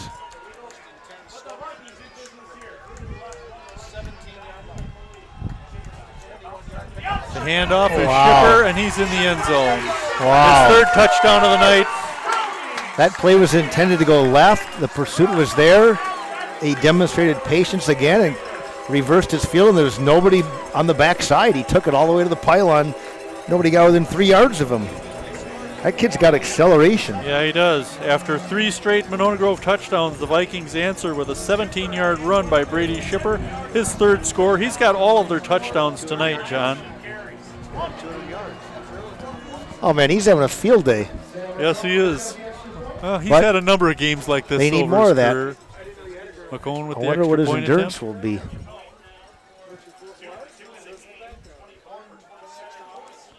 There's a snap, a good hold. The kick Blocked. blocked. So a couple of bad extra point attempts tonight. He tried his Chester Markle imitation there. So They'll have to figure out what the rules are. with a minute 6 to play, I think he caught the blocked kick and ran it in for a score, but I'm not sure if that's a legal play in high school football or not. the referees appear to have it well in hand, as they have no question. They want nothing to do with the Chester Markle play. So 34-20, Monona Grove's lead is 14 points. Look at Shipper. Of course, you can't see Shipper. He's on a replay and not on the radio. He's quite the player, John. Well, this is my 4th game that no, that's not true. 2nd game I've worked in the booth, but probably the 8th football game I've seen this year in South Central Wisconsin. He's by far the best running back I've seen Yeah, he's a good one. and probably the MG player, Jackson. Jackson Thompson. He's probably the 2nd best one I've Yeah, seen all year. he's a tough one. Like I said before the game, 4th leading rusher all time for the Silver Eagles. He's a very durable kid. He's not big, but he's powerful nonetheless. Yeah, very tough. He's got that wrestler build. It makes me think of Aaron Monroe. Oh, yes. It's that kind of build. The pride of Edgewood High School, Aaron Monroe, absolutely. All right, McCone to kick it off. 1:06 to play. A lot of time here given the explosiveness of these two offenses. Monona Grove leading 34-20 after the blocked extra point. Boy, I see Jordan Dibenedetto on the sidelines. He would be making a difference in this one. Well, he'd be giving A low Shipper squibber. a bit of a break on certain plays, which Picked would up by help the them a Silver ton in the Eagles and second half. Kick return across the 35-yard line by Thompson. The Silver Eagles with nice field position for the next 1 minute to play here.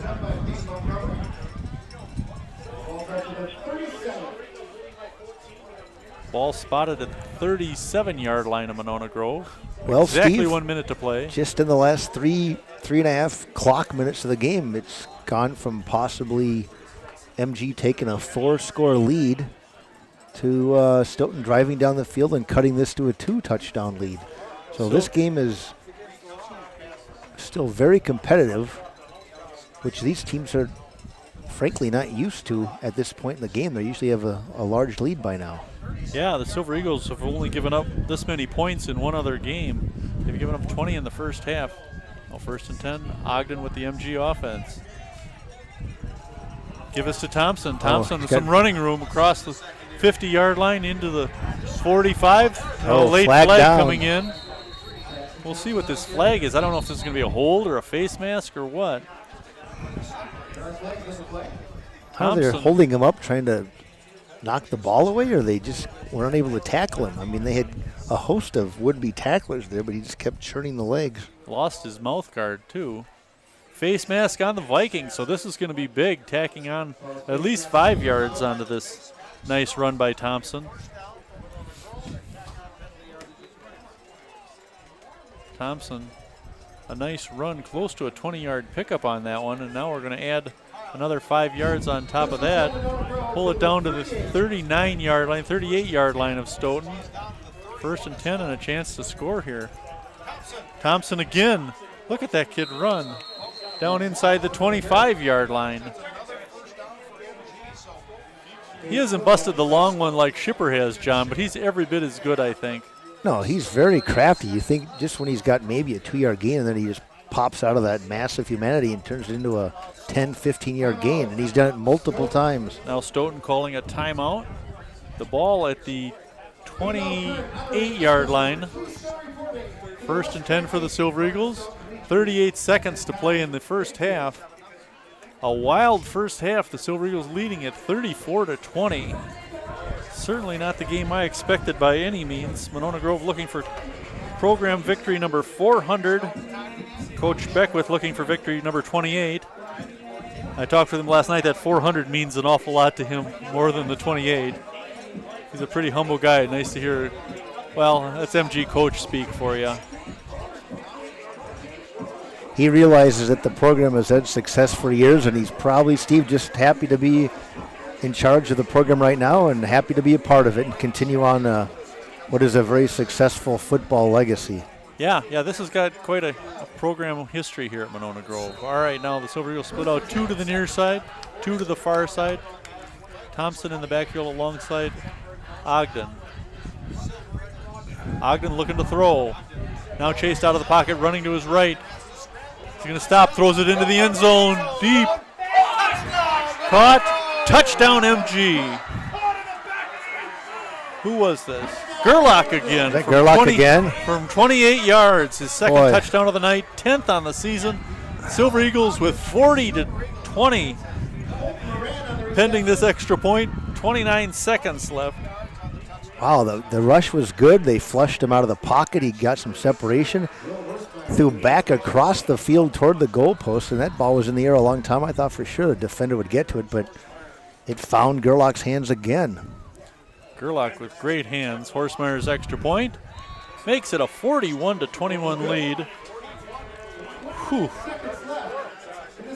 So Alec Ogden, his 4th touchdown pass of the first half. That was a 31-second drive, I believe. Steve, was it not?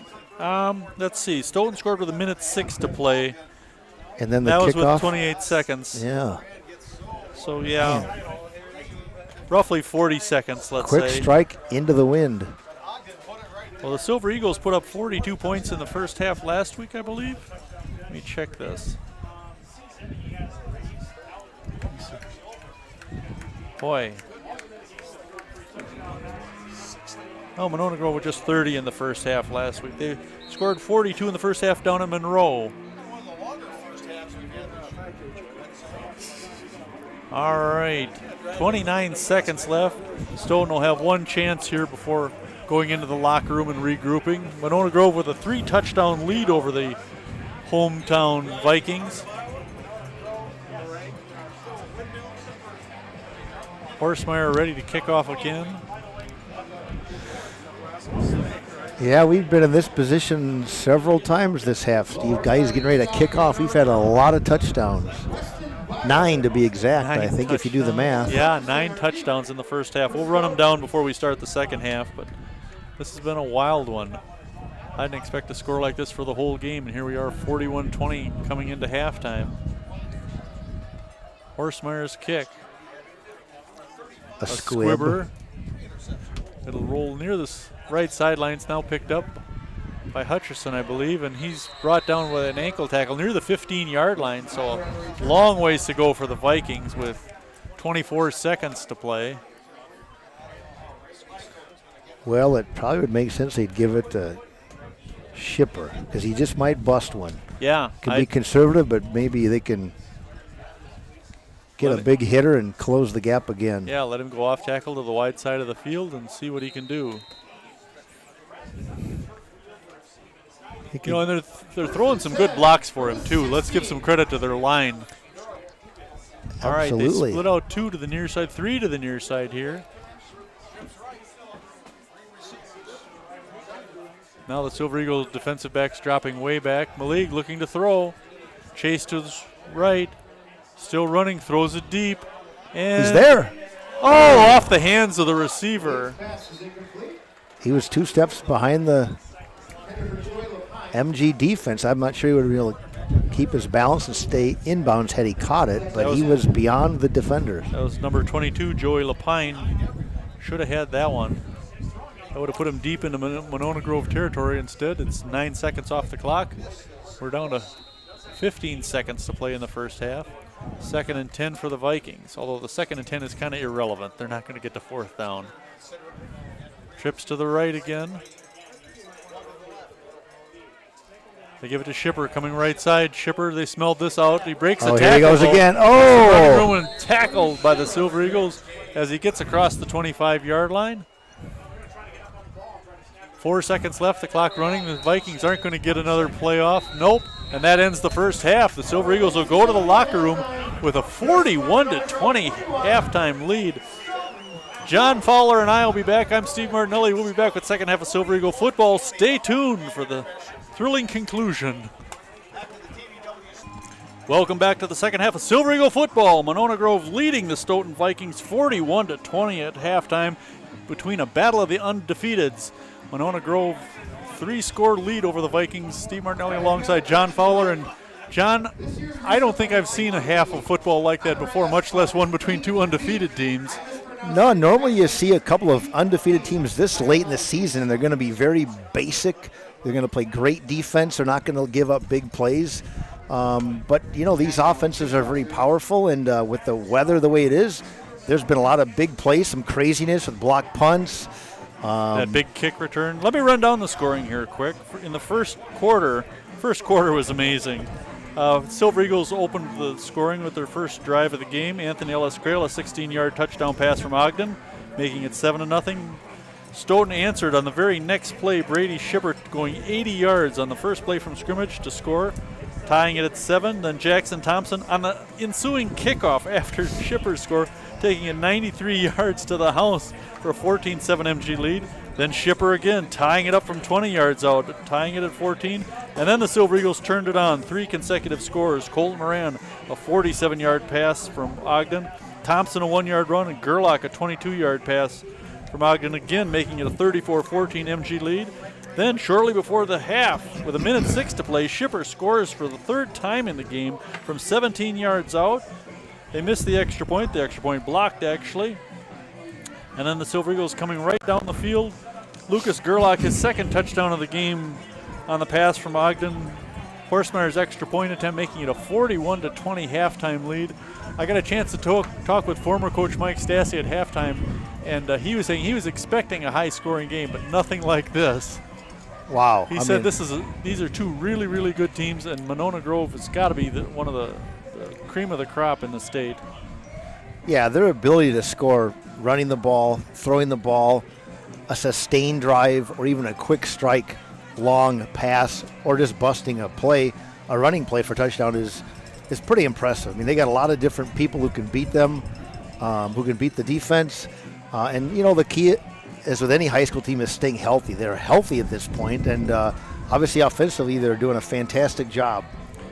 Well, both these teams looking to play into the playoffs in a couple of weeks. Monona Grove, their 17th season into the playoffs. All time, they've won 36 playoff games versus 18 losses.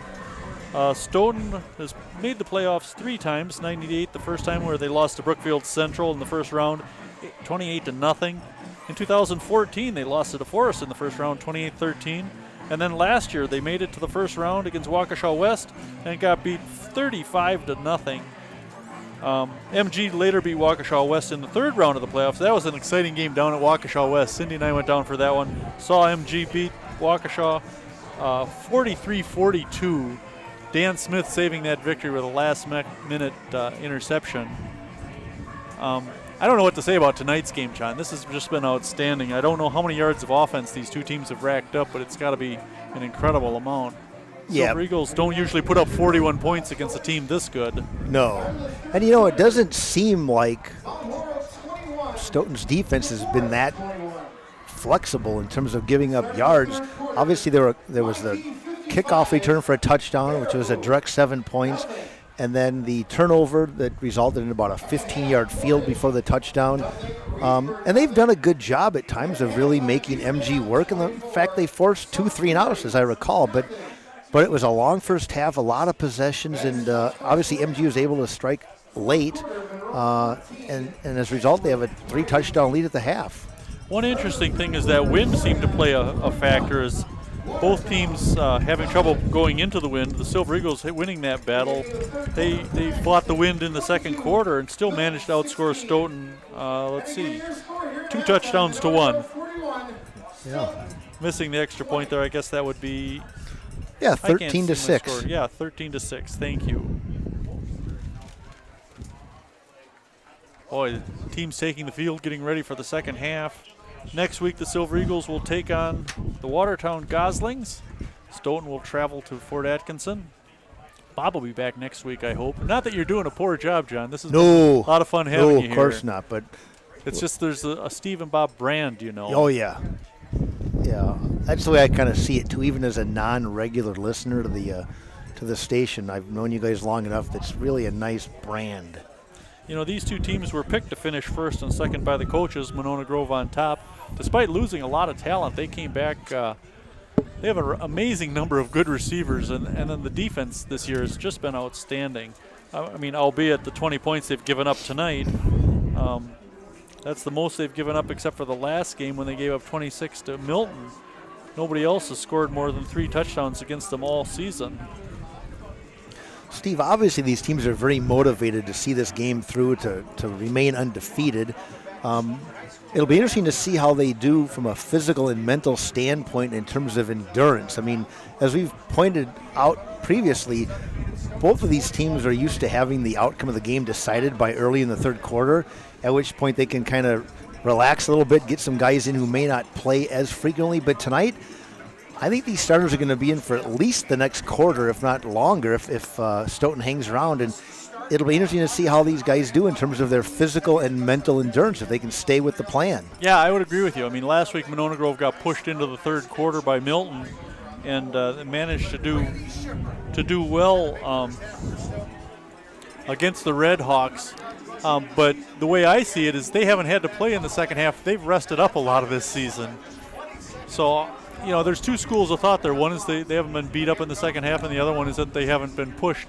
So they may not have that endurance. So it'll be interesting to see which route the Silver Eagles take in the second half of this one. And the Silver Eagles have been able to move the attack around. I mean, obviously Ogden's at the forefront, and obviously Jackson Thompson's toe to the ball many times, but they've thrown the ball around.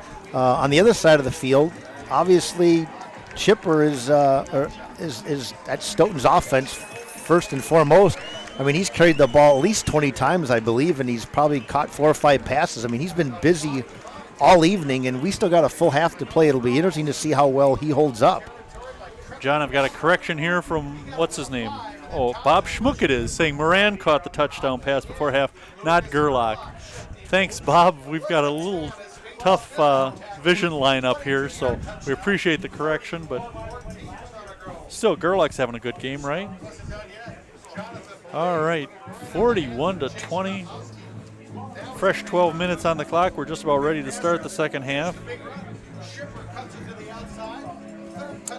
Boy, this has been quite the game, John. I'm really excited to see how this goes. The wind is still blowing, but it appears like that heavy mist that we were getting in the first half has stopped. Right, and now we have a bit of a crosswind, it appears. Yeah, it'll be coming out of the south.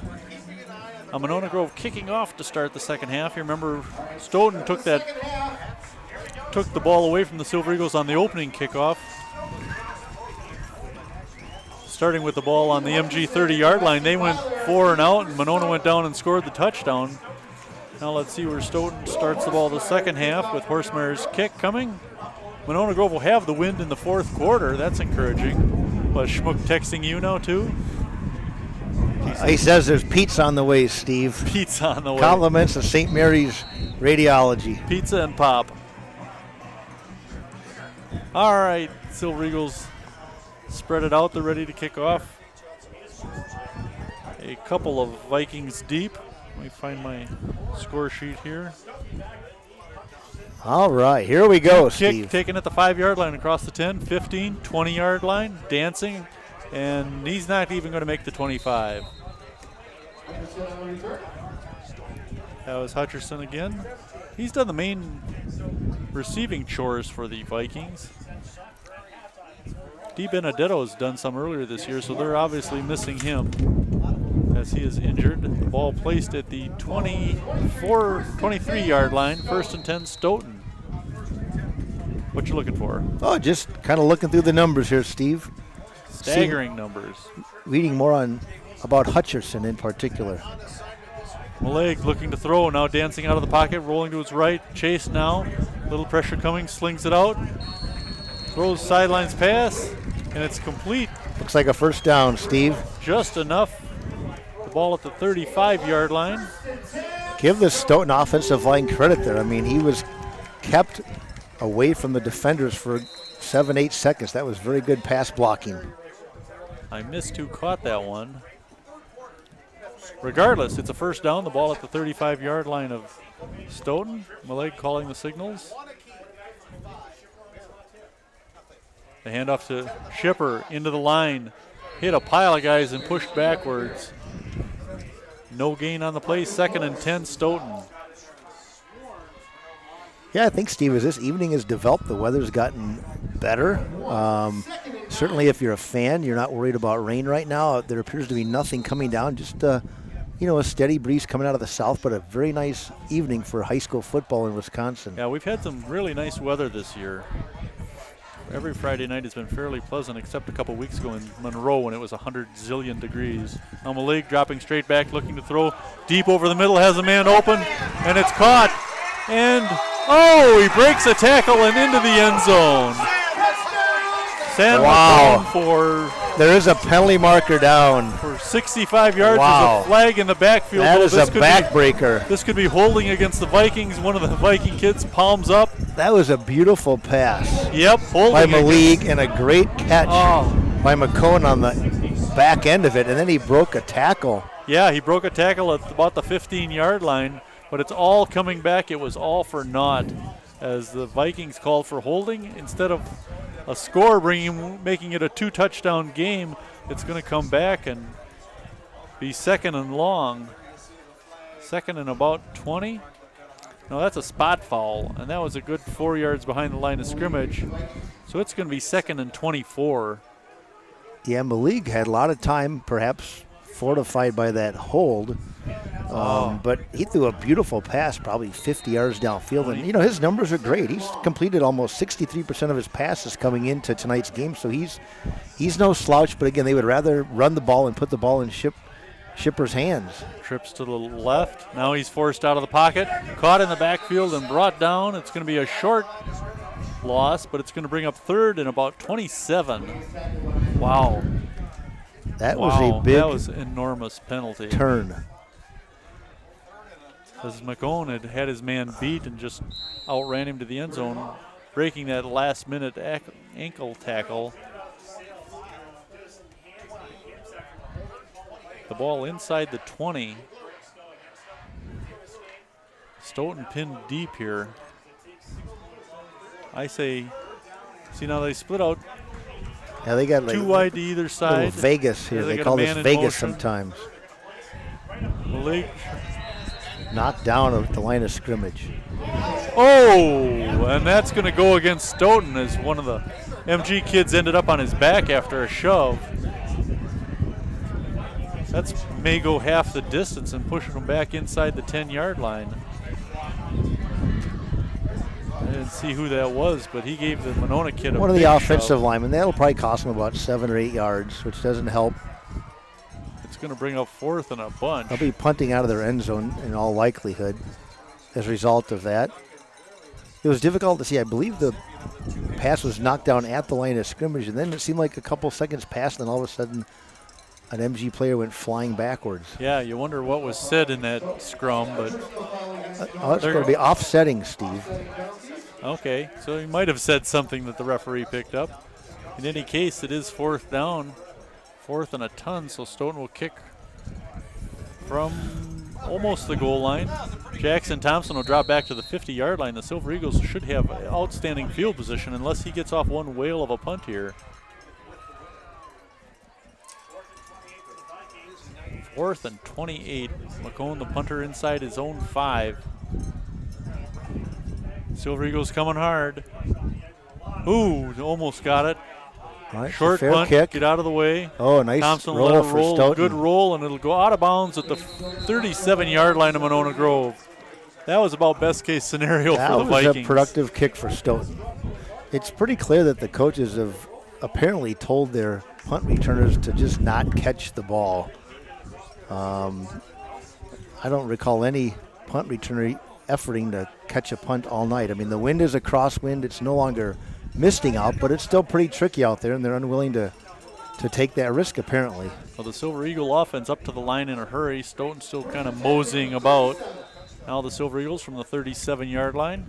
First and 10. 10 minutes to play in the third quarter. A scoreless third quarter, and they lead it 41-20. Ogden, he'll keep it himself right side. Some running room across the 45-yard line to the 50. Outside on the right and out of bounds after the first down.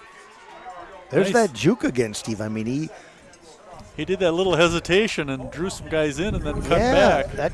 that edge was in a good position, and he just kind of gave him a little jab step in and then carved him up on the outside and got to the What an 18-yard border pickup for an 18-yard gain. to the 45-yard line of Stoughton. Ogden calling for the ball. Now we get a flag. False start against the Silver Eagles. We'll push it back to the 50 and make it first and 15.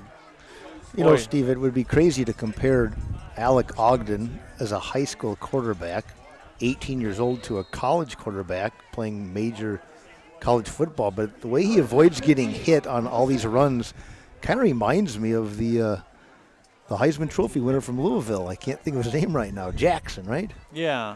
I mean, Jackson Thompson getting this carry. Has the line of scrimmage, the 45-yard line of Stoughton, and out of bounds. flag down late, kind of coming from the back judge.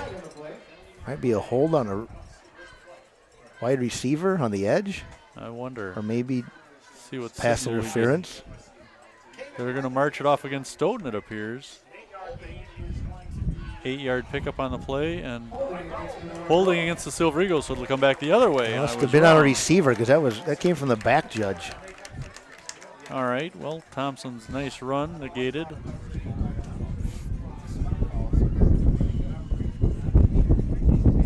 what they do here. They're talking to the Stoughton captains.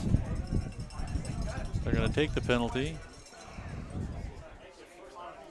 Put it back about 2nd and 16, 17 yards. Yep.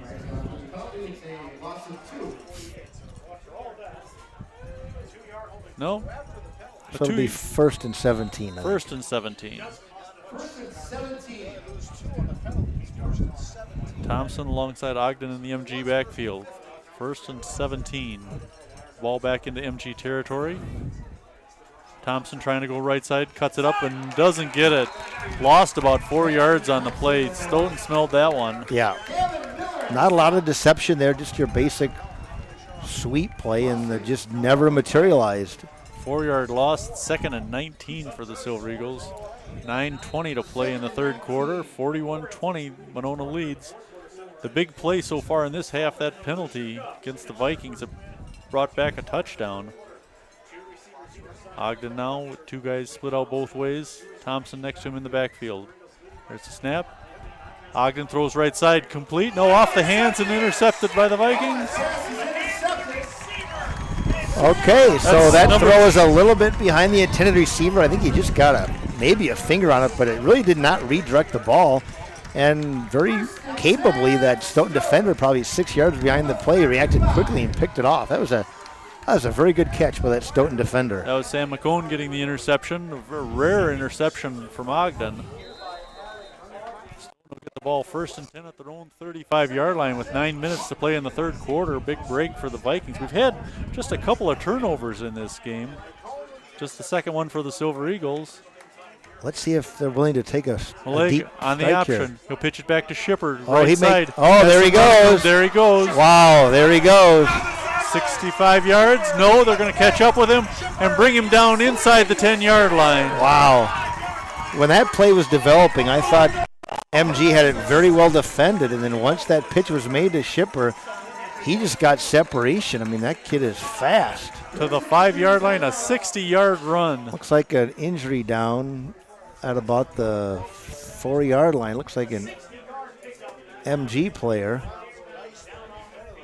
That's a long run for the athletic training staff from Bronco Geisler giving credit for the tackle.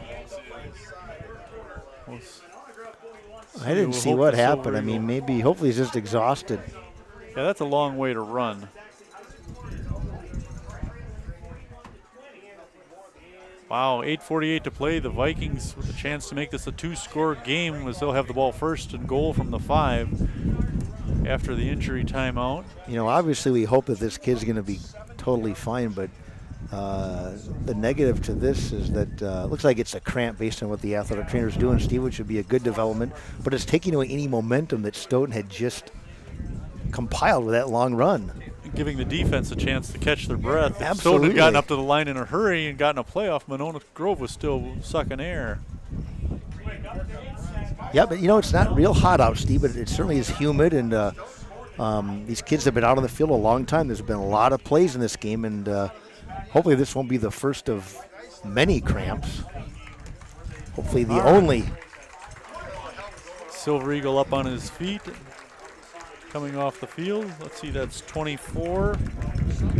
That is, Bronco Geisler, Bob's favorite. That's Bob's favorite guy. Yep. Bobby's going to be okay. Probably won't even need x-rays. Second leading tackler on the Silver Eagles. All right, Stoughton coming back out onto the field, as is Monona Grove. Yeah, let's see if Stoughton can cash this in. They got 5 yards to pull this to within 2 scores. Shipper in the backfield alongside McClegg. I messed his name up, Maleg. Maleg giving to Shipper, trying to get outside the corner and brought down for a loss. Yep, that MG defender set the edge, and Shipper still tried to juke him and almost got outside, but he was able to grab maybe a shoulder pad or a sleeve. Yeah, grabbed hold of him and a 4-yard loss back to the 9-yard line, 2nd and goal. Had he gotten past that defender, I think he probably had the end zone in his sights. Shipper's got excellent speed once he gets outside. Now they come back the other direction with him, off tackle, and gets down inside the 5 again. gained back what he lost on the previous play. They'll bring up 3rd and goal. 4 down territory for the Vikings. 7:50 to play in the 3rd quarter. Yeah, there's nothing mysterious about Stoughton's offense here. I mean, they know who they have in the backfield, and we're getting a steady diet of Brady Shipper. Yep. And why not? Yeah, I wouldn't be surprised to see him get it twice more on this drive. Malik calling the signals. Give us to Shipper, coming right side, into the end zone for the touchdown. We got another game, Steve. How about this? This is WVMO LP Monona, and it's a 41-26 MG lead, pending the extra point. Brady Shipper with his 4th score of the night.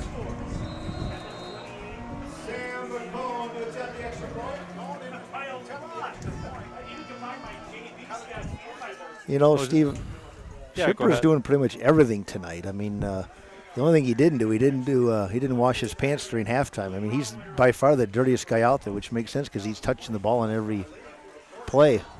Well, the second dirtiest is Jackson Thompson. Penalty against the Silver Eagles. You know, so far that field is holding up. Now it looks like Stoughton might go for it on the half the distance. Well, there was a penalty, which moved it half the distance. So now they're now at the 1.5 yard line. So they're going to give it a shot. Do we wonder who's going to get the ball here? Boy, I have to go out on a limb and guess Shipper. If not, they would at least use him as a decoy. 7:28 to play in the 3rd quarter. Shipper in the backfield alongside Maleg. Give us to Shipper, right side, pushing hard, and in for 2. They call the same play that they just scored on, Steven. Why not?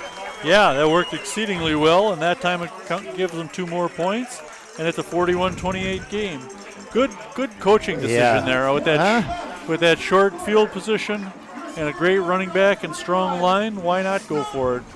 If the well's not dry, you might as well keep going back to it. Right. Pulls them to within 13 points, 41-28. Silver Eagles will get the ball back.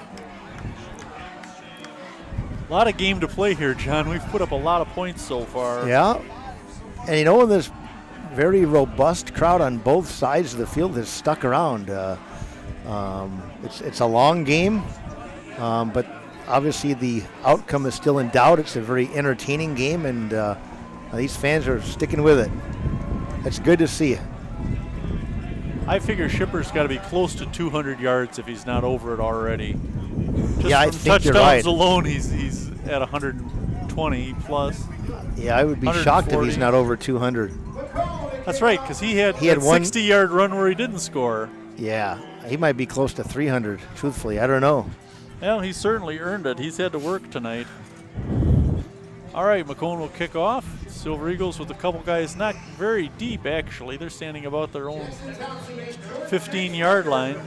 As if they're expecting a pooch or a short kick, but they're probably instructing their kids to not back up on a long kick. It's going to find the end zone anyway. McCone has the wind with his back. Let's see what sort of kick we get here. Last time was a squibber, but that was late in the quarter. Now the ball blown off the tee.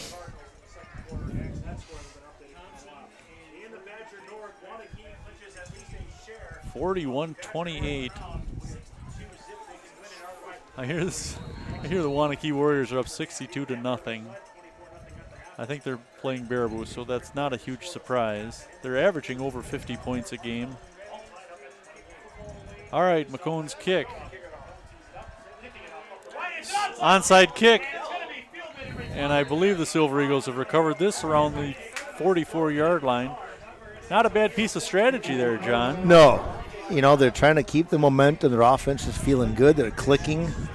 It's probably worth a try. Although Silver Eagles go down and score, that kind of negates the strategy here. They give the Silver Eagles a short field. Silver Eagles ball 1st and 10 from their own 45-yard line. You hate to give a team that can score like the Silver Eagles that shorter field. Ogden with wideouts to both sides. Thompson in the backfield alongside of him. Thompson, nice run right up the middle. Had Ogden alongside of him and managed to get 8-9 yards on that carry. Yep. Ogden could have kept that ball himself and probably gotten about the same yardage, but he's probably been instructed to avoid taking any more hits than is absolutely necessary. 8-yard pickup, the MG up to the line in a hurry. Same play. Same play, other side of the center, and Thompson has the first down.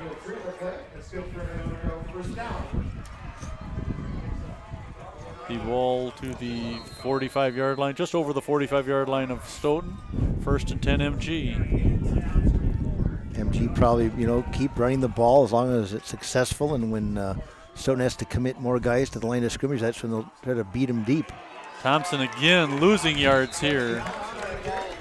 Boy, Ogden with the long handoff there seemed to take an awful lot of time to get the ball to Jackson Thompson. And a loss of 2 on the play, 2nd and 12. 6.5 minutes to play in the third quarter. A 41-28 MG lead.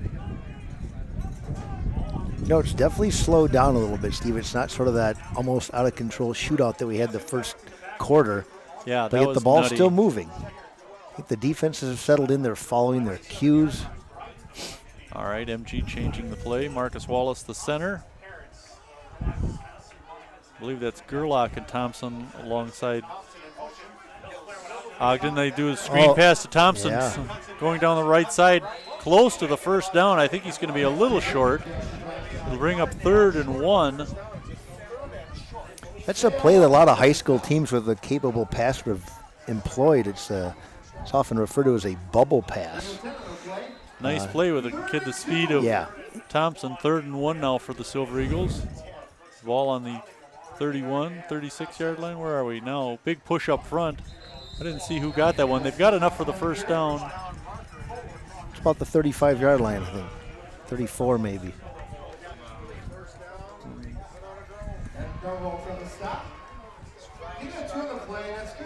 Inside the 35-yard line, first down, MG.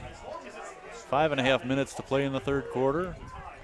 Ogden up to the line, the ball at the 34-yard line. Excuse me, 29-yard line, I can't tell. Nobody's listening anyways. Now whistle stopping things. False start against the Silver Eagles. That's no good.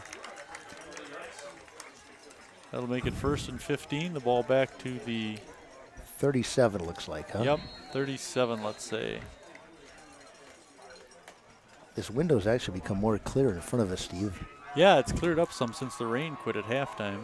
Or maybe our eyes are just getting better. Maybe that's it. Yep. Now Ogden looking to Another throw a screen bubble. pass going to the left side for Thompson. Thompson some running room and down near the 30-yard line. He was close to breaking that. That guy caught him from behind as he cut. The ball to the 26. Was that Thompson or was that Rector? I can't keep I thought track. it was Thompson coming out of the backfield. Jordan Jenks Rector. Thompson with the carry there down to the 25-yard line. He's going to bring up 3rd and a couple.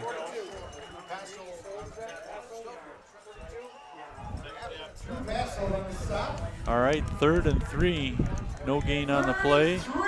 Big play for the Silver Eagles. Yep, very well sustained drive. They're working the clock with a 2-touchdown lead. They're threatening to score again. Now Thompson and Gerlach flanking Ogden in the backfield. Now Thompson in motion. They swing that screen pass out. Thompson can't catch it. That'll bring up 4th down, and I believe they've got to go for it here, John. Going into the wind like this, I would this is a imagine tough so. field goal. Yeah. They're a little outside of Horsemeyer's range. So 4th and 3 for the Silver Eagles. That play was there again, but that pass just kind of died. It wasn't a long pass, but it was into the wind, which is, it's strong. That was enough to kind of knock that pass down and render the play. All right, biggest play of the game so far. Ogden calling the signals. Ogden looking left side, now looking right. Stops back to his left, throws it low and incomplete. And the Silver Eagles turn it over on downs. Well, it's great pass protection by the offensive line for MG. Ogden was just standing back there surveying the field, and he had a receiver pretty much wide open on the left side, but he just underthrew him very uncharacteristically. But very much so. You don't see a lot of high school kids, though, with that presence of mind to look one way, look back the other way, and then come back to their first read and throw the ball. They usually panic a little before that. So Stoughton takes over 1st and 10 from their own 26-yard line. Just under 4 minutes to play in the third quarter. Malig looking to throw deep again. Right side. Oh. Overthrows 24. He had him by a step or two, a great throw. That's and that could be a reception, possibly a touchdown. Yeah, Sam McCone again. I like that opening play. Yeah, looking for that quick strike. I like it better when it's incomplete and it's 2nd and 10 now.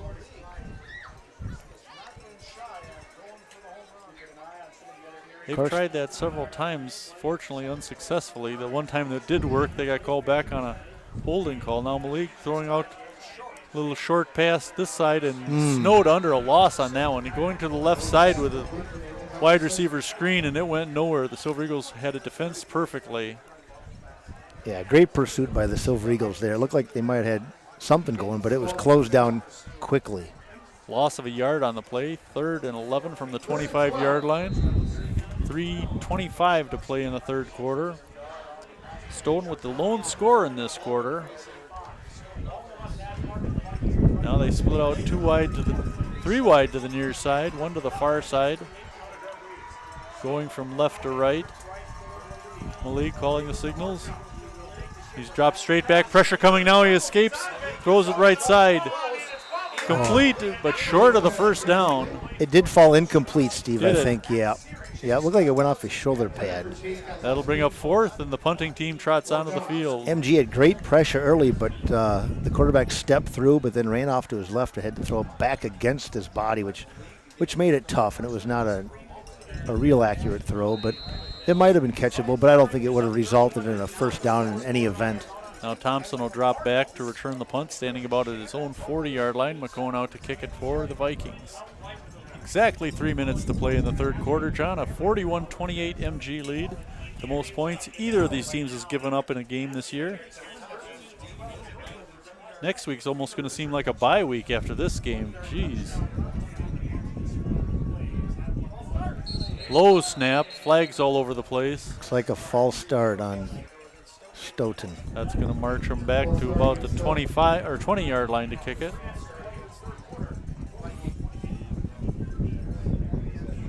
Pretty stiff breeze coming out, but like you said, it's kind of a cross field, kind of diagonally.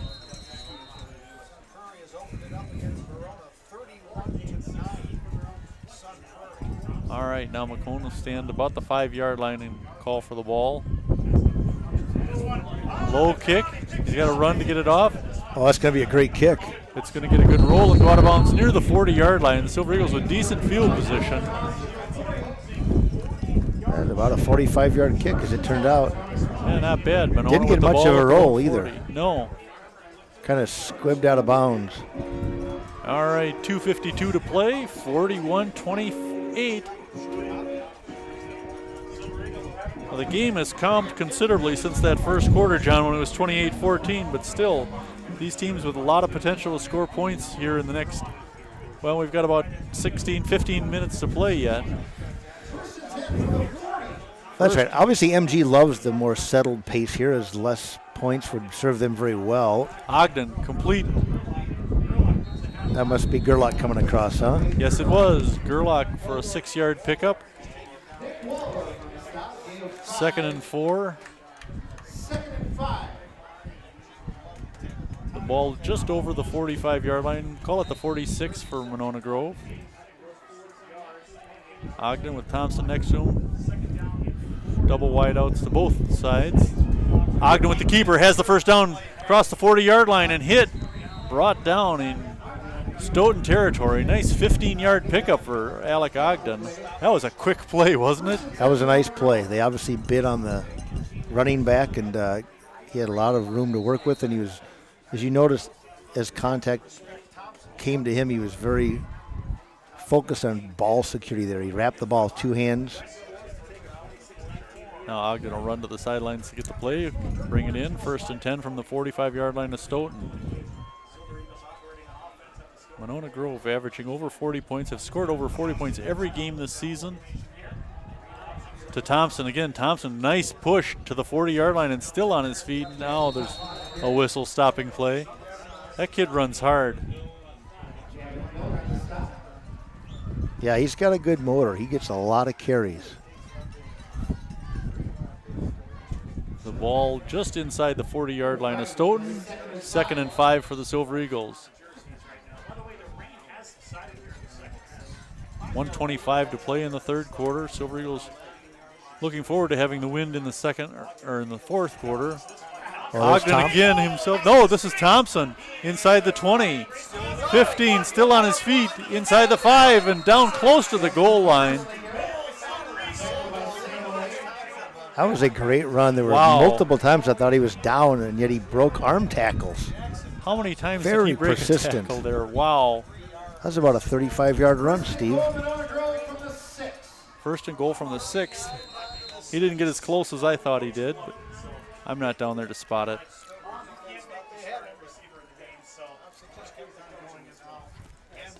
Thompson looking like he's wearing a different color than the rest of the team. His jersey's so dirty. Right. Official timeout now.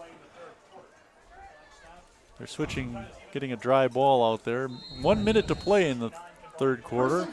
Now the clock starts. First and goal from the 6. Ogden with Thompson alongside of him. Single wide out both directions. The handoff to Thompson. No, Ogden with the keeper. Nice fake to Thompson up the middle, and Ogden runs it in himself. Yep, and you have to understand why Stoughton bid on that. I mean, Jackson Thompson's been tearing them up in the second half, and that was a great ball fake by Ogden, and then it left him a nice seam to get to the end zone. Alec Ogden with the score. Let me check something here quick. I'm going to look at your stats here. Ogden with his 9th touchdown run of the season. 47-28. Horsemeyer to attempt the extra point here. No, Horsemeyer's not going to go for it. Silver Eagles will go for 2. Chance to make it a 2-score game, 3-score game. Ogden with the 6-yard touchdown, his first touchdown run of the night. Now they give it to Thompson. No, Ogden with the keeper, running for the corner, and he's in for 2. Wow. Alec Ogden having another spectacular night, 49-28. Silver Eagles with their second highest point scoring of the season. Yeah, very good misdirection play there. Stoughton defenders understandably being uncertain where that ball was. Well, yeah, they fake it to Thompson, and it was a good fake going one direction and then run Ogden off the other direction, and he's got enough foot speed. He made the corner without a problem there. 49-28 with 47 seconds left in the fourth quarter. This is putting Stoughton with their backs up against the ball. They're going to be going into the wind for the next 12 minutes, trailing by 3 scores. Well, Steve, as you alluded to, that attempted onside kickoff, they did not get it, and it did leave MG with a short field, and they were obviously able to cash it in. I mean, they systematically drove it down the field, I think, with one, maybe 2 passes. Yeah, Monona really moving the ball well tonight. Boy, quite the game, isn't it?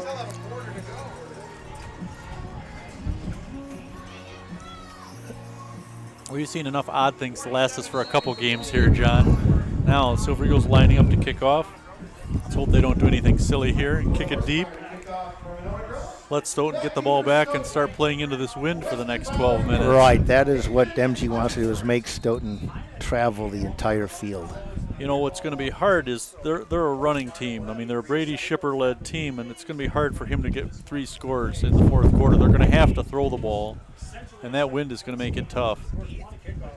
So I'm going to go out on a limb here and predict an MG interception in the fourth quarter, potentially a touchdown. Horsemeyer's kick into the wind, held up a little bit, taken at the 10-yard line, bouncing into the end zone, and that'll down it. Stumbling, fumbling, bumbling. Yeah, it'll give the Vikings the ball 1st and 10 from their own 20-yard line.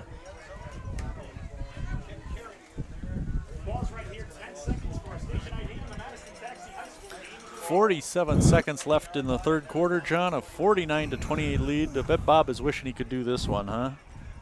He is kicking himself, wishing he'd taken a half a day of vacation. You know, to make this better. Indubitably. You know, to make this better, pie. If there was pie in the press box, Bob would really be jealous. Well, we are in Stoughton, so they defer on the pie, but they have a steady diet of lefse. Maleg looking to throw, going deep left side, off the hands of his receiver. It was a way overthrown. That kid was lucky to even get a touch on that one, I think. Looks like maybe the intended receiver's limping off here. That's not good. Is that McCone? That's not a good sign. Yeah, McCone, one of their better defensive backs and their kicker. He does appear to be injured. He'll go to the bench and get looked at. Yeah, that's McCone, 24. Okay, now Shipper trying to go right side. Has some running room. Oh, boy, there we go. Gets dragged down from behind. Who saved that touchdown? Let's see. I can't read his jersey. The kid's so dirty. But Shipper running at 30 yards out to the 50-yard line. He is a quality player. Strength, Like he's elusive, he can spin a la Chuck Foreman. Like you said, he's got to have close to 300 yards. Yeah, I remember Chuck Foreman. He was no Dave Osborne. They give it to Shipper again, trying to go right side. Oh. Shipper with about a 6-yard pickup on that one. Has the first down. He's got to be over 300 yards, Steve. I mean, he's been running like crazy. 28 seconds left. We've got a Silver Eagle down in the backfield. This looks like another cramp. That's a cramp. When the other kid's holding his leg up like that, you know it's a hamstring cramp.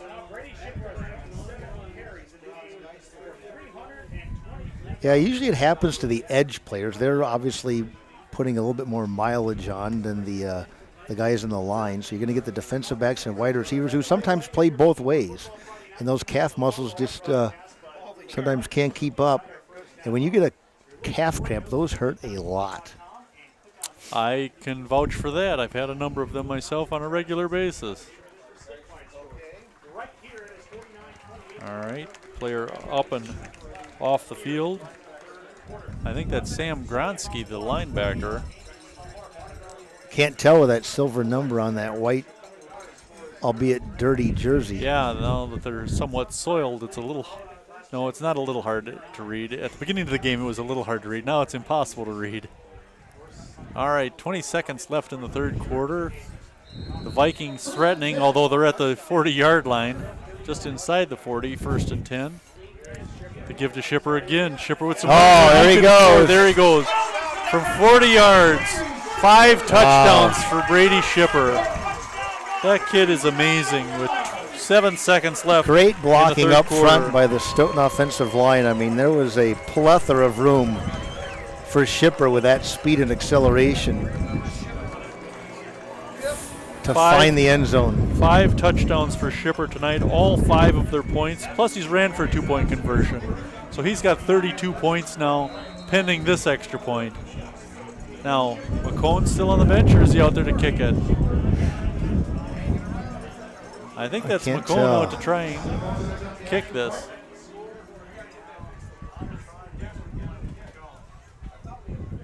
They're lined up. This will make it a 2-touchdown game. High snap. Good catch by Maleg. Brings it down. And the kick is good. 49-35 with 7 seconds left in the quarter. Just when you think that maybe MG's stretching it out and Stoughton's backpedaling, they come back on the back of Brady Shipper again. I mean, that kid I'm very impressed. But again, you have to obviously credit the offensive line as well. They're providing great blocking. They're sustaining their blocks. And once he gets a seam, it's good night, Irene. I mean, he's going to the house. All right, Shipper's touchdowns tonight have gone 80 yards, 20 yards, 17 yards, 5 yards, and now 40. That's over 200 yards right there, I think. 5 touchdowns tonight for the kid. Coming into tonight's game, he had what? I gotta look here.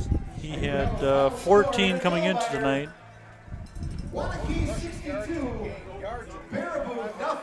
Yep, the Wanakee Warriors win 62-0 over Baraboo. No one, and I mean no one, surprised in the least. All right, well, this one far from over. We've got 12 minutes and 7 seconds to play and a 2-touchdown MG lead, 49-35. What do you say, first one to 60 wins? That might be what it takes. I mean, I don't think Stoughton can afford to let MG score again, but you never know. We could have another shootout like the first quarter here late in this game. This is reminding me of the Fort Atkinson game last year that went 57-56 in overtime. Yeah, there is no precipitation at all, Steve. The winds continue, but this is a beautiful night for high school football. Yeah, it is. The lights are bright. The field doesn't appear slippery at all. The ball appeared a little slick early in the game, but that hasn't been a problem here in the second half. McCone ready to kick it off. The Silver Eagles ready to receive, going from our right to our left. Hopefully Thompson will get a good run back here. They're going to keep it away from Thompson. Yeah, there's another squibber. Silver Eagles will fall on it near the 25-yard line, where they'll start with it 1st and 10. No time off the clock. Time for one play left to end the third quarter and move on to the fourth and get this one done. Steve, you sound like you're ready to put the hay in the barn. I would love to, John. I want this game to get done, and I want it to be an MG victory, of course. Put the hay in the barn. It's a little too damp for the hay, John. We need sunlight to go with this win. That's a Wanakee football adage. Oh, yeah? The late Thursday afternoon walkthrough practice. Putting the hay Coach in the Rice barn, would talk about, fellas, you see that barn over there? The door's still open, but all the hay's in the barn. We're ready to take on the upcoming opponent. And I'm sure most coaches have a similar analogy in their Thursday evening talk. Thompson across the 35-yard line. About a 5-yard pickup. All right, Steve. We move to the fourth quarter. We swap ends. The Silver Eagles leading at 49-35, a precarious 14-point lead. Although the Silver Eagles have been the team to string together a couple touchdowns here, Stoughton can't put together a couple consecutive scores, and that's been the difference.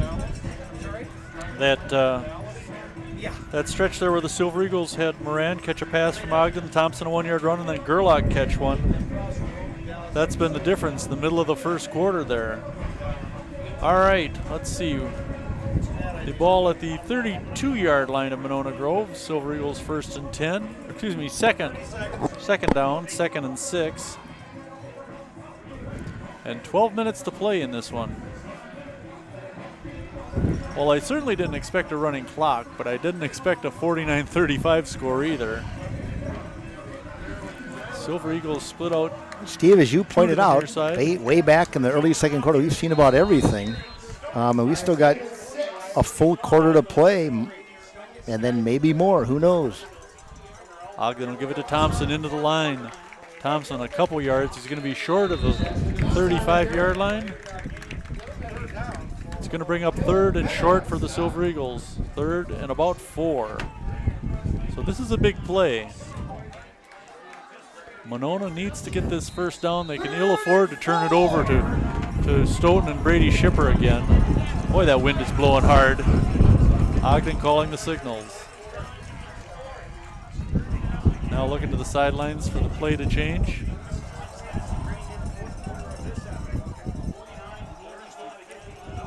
He's got Hepp split out wide to the near side here. He's the deep ball threat for Monona Grove. 1-on-1 against his defender. He slings it out to the other side. First down for the Silver Eagles and out of bounds near the 50-yard line. That was Moran with the catch. Colton having a good second half to the season. Really developed into a good receiver. So the sticks move. Silver Eagles with the ball at the 45-yard line. Looks like we got an injury on the Stoughton sidelines. Looks like they're going to bring in a new player. I think that might be that McCone again? Transfer. I heard there was a transfer from Mishicot, Jordan Springstube. What? That's crazy talk. Ogden with the low snap, looking to throw it. Going deep right side, has Moran open, overthrows him. Not Moran, it was Gerlach, number 2. Had him open but overthrew him. A little too much air underneath that one. 11 minutes to play in the game. 49-35. I like the fact that MG is not just trying to salt this one away. I mean, they obviously want to at least present as if they're going to go deep, and obviously that play does just that. It should help keep that running game productive, Steve. Double wideouts. Thompson next to Ogden in the backfield. The handoff. No, the little quick pass out to the left side. I think this is Jenks Recker. And a first down to the 40-yard line of Stoughton.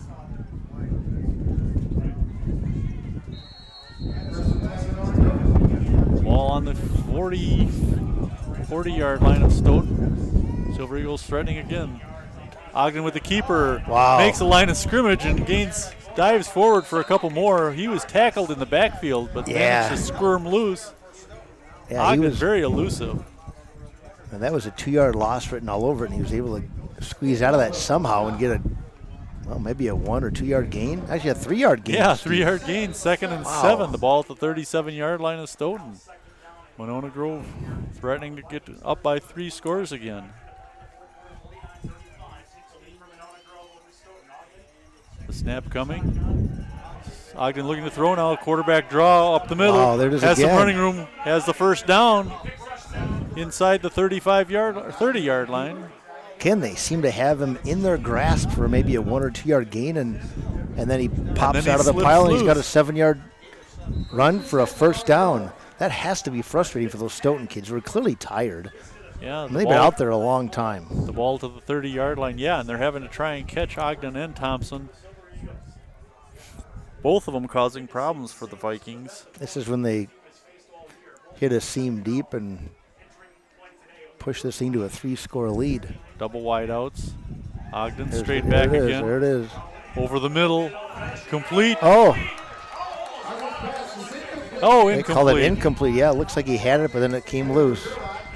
Looking for Gerlach over the middle. I thought he had that one and would have been down inside the 10-yard line. Instead, it's going to bring up 2nd and 10 from the 30. Yep, it was there. It was in Gerlach's hands, but uncharacteristically, he was unable to bring it in.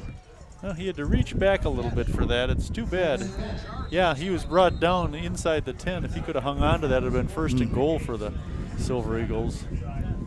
We're going to turn you into a Silver Eagle fan, John. You didn't know that. Oh, man. This is part of the brainwashing. Absolutely. You're going to forget your kids ever were Spartans. Psh, Spartans. Who dat? Thompson, the carry, pushes ahead to the 25-yard line and bring up 3rd and 5. 9.5 minutes to play. The Silver Eagles threatening to make it a 3-score game again. Yeah. A touchdown here would make it really tough on Stoughton. Yeah, then MG could go into that conservative mode and just eat up clock. 3rd and 6 for the Silver Eagles. They split out 2 to the near side, 1 to the far side. Thompson in the backfield alongside Ogden. Thompson gets the handoff. I think he's going to be a little short. That'll be close. We'll see. We haven't had a measure yet tonight. Boy, Thompson's getting a lot of carries tonight. Yeah, like you said, though, there's been a lot of plays in this game. They're going to call timeout and measure. Yeah. I mean, you were behind the Stoughton bench here, and there's been a lot of plays in this game, Steve, as you know. And, I mean, there's not a lot of dirty pants on that Stoughton sideline, so they're sticking with their starters the whole way here. Oh, yeah. And fatigue has to be an issue, not just physical, but mental fatigue as well. Yeah, that's going to be frustrating chasing these guys around. First down, MG by just the smallest of margins. I mean, just looking through this Stoughton roster. I guess we don't have the defensive stats, so I can't. No, unfortunately. But, I mean, they're not doing a lot of substituting. No, they got a lot of guys going both ways, I've noticed. Yeah, there's a handful that are. 1st and 10 from the 20 for the Silver Eagles. Ogden with the keeper, trying to go right side. Has the corner, turns it upfield and down near the 15-yard line. See what kind of a mark we get. Oh, this is much better than I thought it was going to be. 9-yard pickup for Ogden. 2nd and 1 from the 11. So, striking distance, right? I mean, this is with 8 minutes, maybe less to go if they score. That could be the dagger. Screen pass coming out, overthrown. Yep. Ogden came out a little too hot on that one. Yep. He wanted that one badly. Throwing for Jenks' record. They do that wide receiver screen pretty effectively all season. You know, the Stoughton kids have got their hands on their hips. They're tired. Yeah, I suppose as a trainer, you're more attuned to seeing kids get worn down. Yeah, they're in their stance right away, and then MG's looking over at their sidelines, and they're staying in their stance. They're getting tired. Thompson, push ahead. Oh, they played that very well. Nothing there. Maybe half a yard, maybe, huh? Yeah, that's about all he needed. So this could be close. We'll see what kind of spot we get. They're saying first down. Oh, wow, okay. First and goal at the 8? Wow, that was a better push than I thought. Yeah. At the 7-yard line. First and goal from the 7.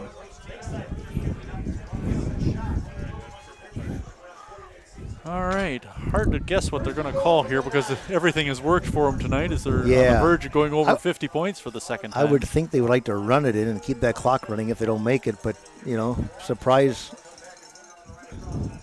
Ogden. Oh, there's the misdirection with Ogden, but there he is again, getting loose he cuts again. Back the other direction. Let's see if he can get away. That guy's got breaks a tackle, stumbles, stays on his feet, and brought down for a loss. That is one slippery jersey. That guy just does not get tackled. That's craziness. No, they can't grab him. I think 7 of the 11 kids on Stoughton's defense had a hand on him at some point during that. All right, a significant loss, back to the 15-yard line, 2nd and goal. It does give him room to throw the ball. Let's see what they do on 2nd and goal from the 15. Now they're saying Stoughton jumped, and there's the flag. That'll pull it back to the 10-yard line. Yep. Procedure called against the Vikings. 6:36 to play and the clock rolling. 49-35. The Silver Eagles looking to add another score on. Ogden will bring them up to the line once more.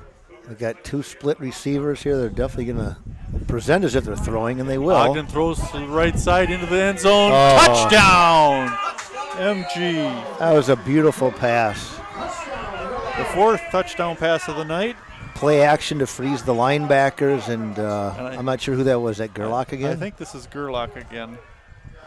If not, Bob will tell us. That's That was Gerlach. Okay. So he might be working, though. That was a nice pass. He floated into the far end zone where Gerlach had got about 3 to 4 yards of separation, made the catch. So Horsemeyer with the extra point attempt. This to make it a 3-touchdown and extra point difference. 6 minutes and 15 seconds remaining. Not a lot of time for Stoughton to do anything in a hurry. Horsemeyer's kick. 56-35. Wow. Stoughton has given up how many points leading into tonight's game? 83. Yeah. And they've given up 56 tonight. Yep. They haven't seen an offense with this versatile capability yet. They were giving up on average of 12 points a game, and most of those were in the second half when they had a big lead and were probably getting some younger kids some experience, and wow, probably not a hugely important stat, that second half defensive statistic, but they've not seen an offense with MG's capability. I mean, well, the Silver Eagles just shy of 400 points on the season in 8 games. That's just about 50 a game. Yeah, that's incredible. Yep. Oh, look at the lights on the MG side. Yeah, that's pretty? something. That is very nice. That's pretty. I wish you could see that on radio, folks. It's pretty. It's like dragonflies or fireflies. Bob would like that. He gets kind of sentimental about stuff like that. Oh, absolutely. All right, Horsemeyer ready to kick off. A 3-score MG lead, 56-35 in a wild night here in Stoughton. Glad the rain stopped, although it really had very little impact on the game, I thought. Yeah, it's been really not a lot of turnovers in this game, which is good. We like to see a good, clean, Horsemeyer well kicking one up played the game. middle, and it rolls into the end zone. Stoughton will take over. 1st and 10 from their own 20. Going into the win, 6 minutes and 15 seconds to play, and they're down by 3 touchdowns. They have a lot of work to do. They have a very good offense, but it's not a quick strike offense. Well, Shipper's got to be close to 1,500 yards for the season, John. Yeah. Oh, yeah. He's got 5 touchdowns tonight. I don't know what the numbers are, but he's got to have over 300 yards rushing. Yeah, it's going to be interesting to Well see it over in the paper 300. tomorrow. All right, they split out double wideouts to this side, one to the far side. Shipper in the backfield alongside Malig. Malig looking to throw it. No, give to Shipper, and Shipper might lose some yards on this. Yeah. Yes, he does. Loses a good chunk of yardage, maybe 8 yards on that play even. You know, Steve, you would never probably see this happen because the coaches wouldn't be real fond of it. But in that situation where there's clearly going to be a loss and he's got a little bit of space, he can throw a pass to one of his receivers if somebody shows their hands. Well, yeah, because That could go from a disaster. somebody had to be again. open. There was 7 guys Yeah. tackling him there. Not that they want Shipper to be throwing the ball necessarily, but in that case there was time, but just didn't. Malig looking to throw left side, looped up high. Caught by Kowalski. Did he get it? I don't think so. I don't think he was in bounds. Great effort, though. Incomplete. Kowalski limping as he got up. Hopefully he's okay. Hopefully it's just a cramp. He'll come off. Malik going down the left side, about a 30-yard pass play, but a lot of air under it and couldn't catch it in bounds. It'll bring up 3rd and 17 for the Vikings. This could be a problem for them if they don't make this, John. Of course, they'd have to go for it with 5:29 to play in the game. Time running out, trailing by 3 touchdowns. Malik calling the signals. Slings it out short, left side. Not sure who this is, but he made a nice effort. He certainly ran with purpose. But he's going to be well short of the 1st down, and that'll bring up 4th and about 5, I'm Number guessing. 2, Number 2, Joey Lapine. Joey Lapine. There was no number 9 on the Vikings. I thought it was to Joey. 4th and 6. They're going to talk about it. I don't know how they can really punch it. They have to go for it. If they're trying to win this game, which presumably they are, as opposed to making it respectable at the end. Well, it looks like they're bringing the punter out. Wow. Nobody back for MG. They're not falling for this act. I'm shocked. Let them kick it into this wind. It's blowing pretty good now, probably blowing harder than it was at the start of the Where's game. Shipper, though? Is he the short guy there, the short back? Oh, that was Oh, and not- it snaps over his head. This to go into the end zone. He gets Oh, the he got it kickoff out. Now it'll hit. Oh, that's high risk, too. right into a Silver Eagles' hands, and the return going back inside the 10-yard line. That was an Oh, adventure. my goodness. He'd have been better off taking the safety because now the Silver Eagles set up with an extremely short field. Sometimes when you think you've seen it all, Wow. and then a play like that happens. The ball down at the 9-yard line. I missed who recovered that one. Well, that was a ballsy Returned the play punt, I should say. to pick that ball up, because if that goes off his shoulder pad, it's anybody's ball at Yeah. that point. And I'm sure that the coaches will talk to that young fellow about it. It worked out okay for MG, but that was high risk with a 3-touchdown lead in 5 minutes and change to Yeah, go. well, the Silver Eagles about to make that a 4-touchdown lead as they have the ball 1st and goal at the 8. They hand off to Thompson, and he pounds in for the touchdown. Way too easy. Yeah, I'm John, Bob always lets me say it. Can I say it? sure. Say it. There's your dagger. Oh, my. Thompson, his 3rd score of the night, 2 touchdown runs and a 93-yard kickoff return. Horsemeyer will add the exclamation point. Boy, that punt was disastrous. And that I give really that is the kid captain. credit. He did the best he can, but he might have been Horsemeyer better off just. Horstmeyer makes it a 63-35 MG lead. Second time in 2 games the Silver Eagles have gone over 60 points. And that does push them over 400 points for the season, John. They're averaging 50-plus a game. This is the first time they've been playing with their top line, with their starters this late in the season, Steve? Absolutely. This late in the game, of any game, yes.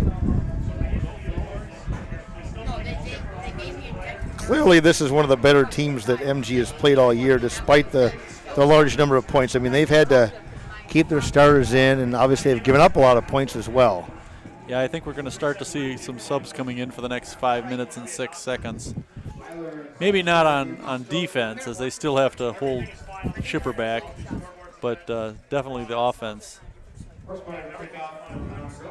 Horstmeyer ready to kick off for the Silver Eagles again. 63-35. 98 points scored in this one, John. That's a lot of points for a high school football game, Yep. but not completely crazy in this day and age.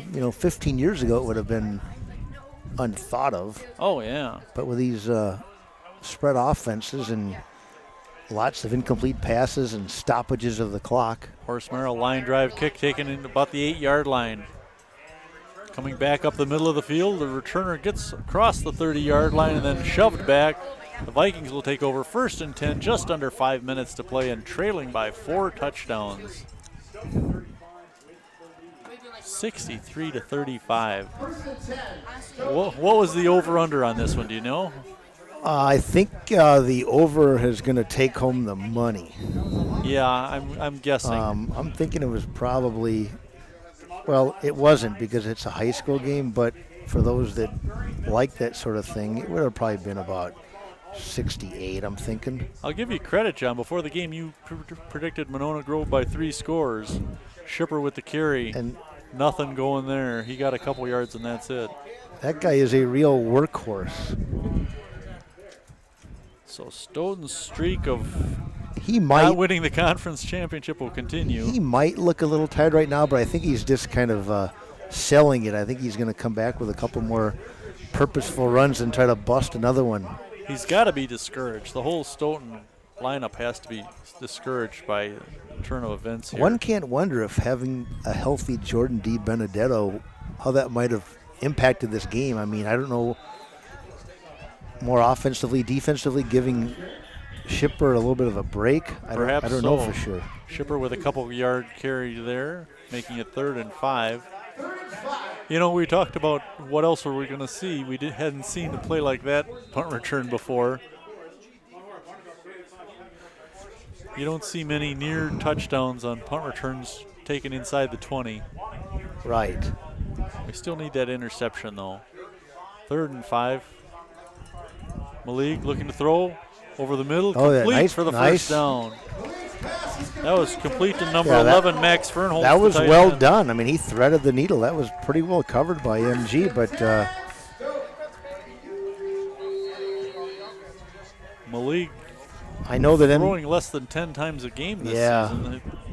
I know Stoughton wants to finish strong here, but I'd be awfully cautious giving Shipper the ball again. I mean, we don't need an injury late in this game when there's basically no chance of them winning this game. Shipper They got with bigger fish to fry later in the season. Shipper picking up 2 yards on that carry, 2nd and 8, 3:20 to play. Pretty academic now. Boy, if you got to pick a most valuable player of the game that's not Brady Shipper, you know, somebody on the MG side of things, who do you like? Well, there's multiple people that could qualify. I mean, you may have to go with Jackson Thompson. I mean, he showed a spark and second effort energy level early in that third and throughout the third quarter that really kept MG comfortably ahead. I like what he's done and how he's done it. I don't know what you think. I can't argue with your pick at all. I'm a big fan of Jackson's. Shipper with the carry on that play, no gain, bring up 3rd and 8. Yeah, Thompson, one of the hardest runners in the league, really made the difference here with that kickoff return. You know, that coming back to answer the Shipper touchdown. answer the long play with a long play of his own during that very eventful first quarter. Malik on the option. Oh, he got the edge. Got the edge, but didn't get the first down. Out of No. bounds near the 45-yard line.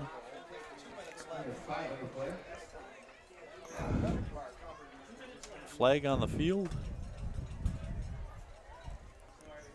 Boy, we're not used to long games like this, John. Usually Well, we've you got know, that this- running clock making a difference. You know, with all these points, this seems like it's a triple overtime game, doesn't it? It does. All right, Malik will bring them up to the line. 4th and 4 for the Vikings. Minute 40 and the clock running. This would be a good time to pull some of your guys because obviously you're not going to win this one. They give us to Shipper. Shipper has the first down and pushes ahead to the 35-yard line. Good work by that Stoughton offensive line, and that guy is unrelenting. One of the Vikings slow getting up, and we got a timeout called on the field by the Vikings. The ball to the 36-yard line of Stoughton. Minute 28 to play, 63-35. The Silver Eagles will go to 8-0. Stoughton dropping to 7-1. Silver Eagles in the coaches poll ranked number 5. Will undoubtedly stay at least 5. Stoughton, I believe, was number 7 in that same poll and will probably drop out, although they've proven themselves to be a worthy opponent. I think they've done quite well. I mean, I don't know what you'd have to do to stop this Monona Grove offense. I mean, obviously, assuming no major injuries, they're going to score points against anybody. Nobody's going to stop them. They're going to score. They're going to score 40 points against everybody. Yeah, especially if they're playing a full game. This is a team with just so many weapons, and the keys are outstanding. The Ogden, Thompson, Gerlach. I mean, these are some amazing players, and to have 3 of them all on offense, it's just overwhelming to any team, even a good defensive team like Stoughton. All right, 1st and 10 for the Vikings. The ball at the 36-yard line of Monona Grove. League will give it to Shipper. No, they're just padding Shipper's stats. He's lost a yard on that one. That didn't hurt the average, or didn't help the average. Oh, nope, somebody else.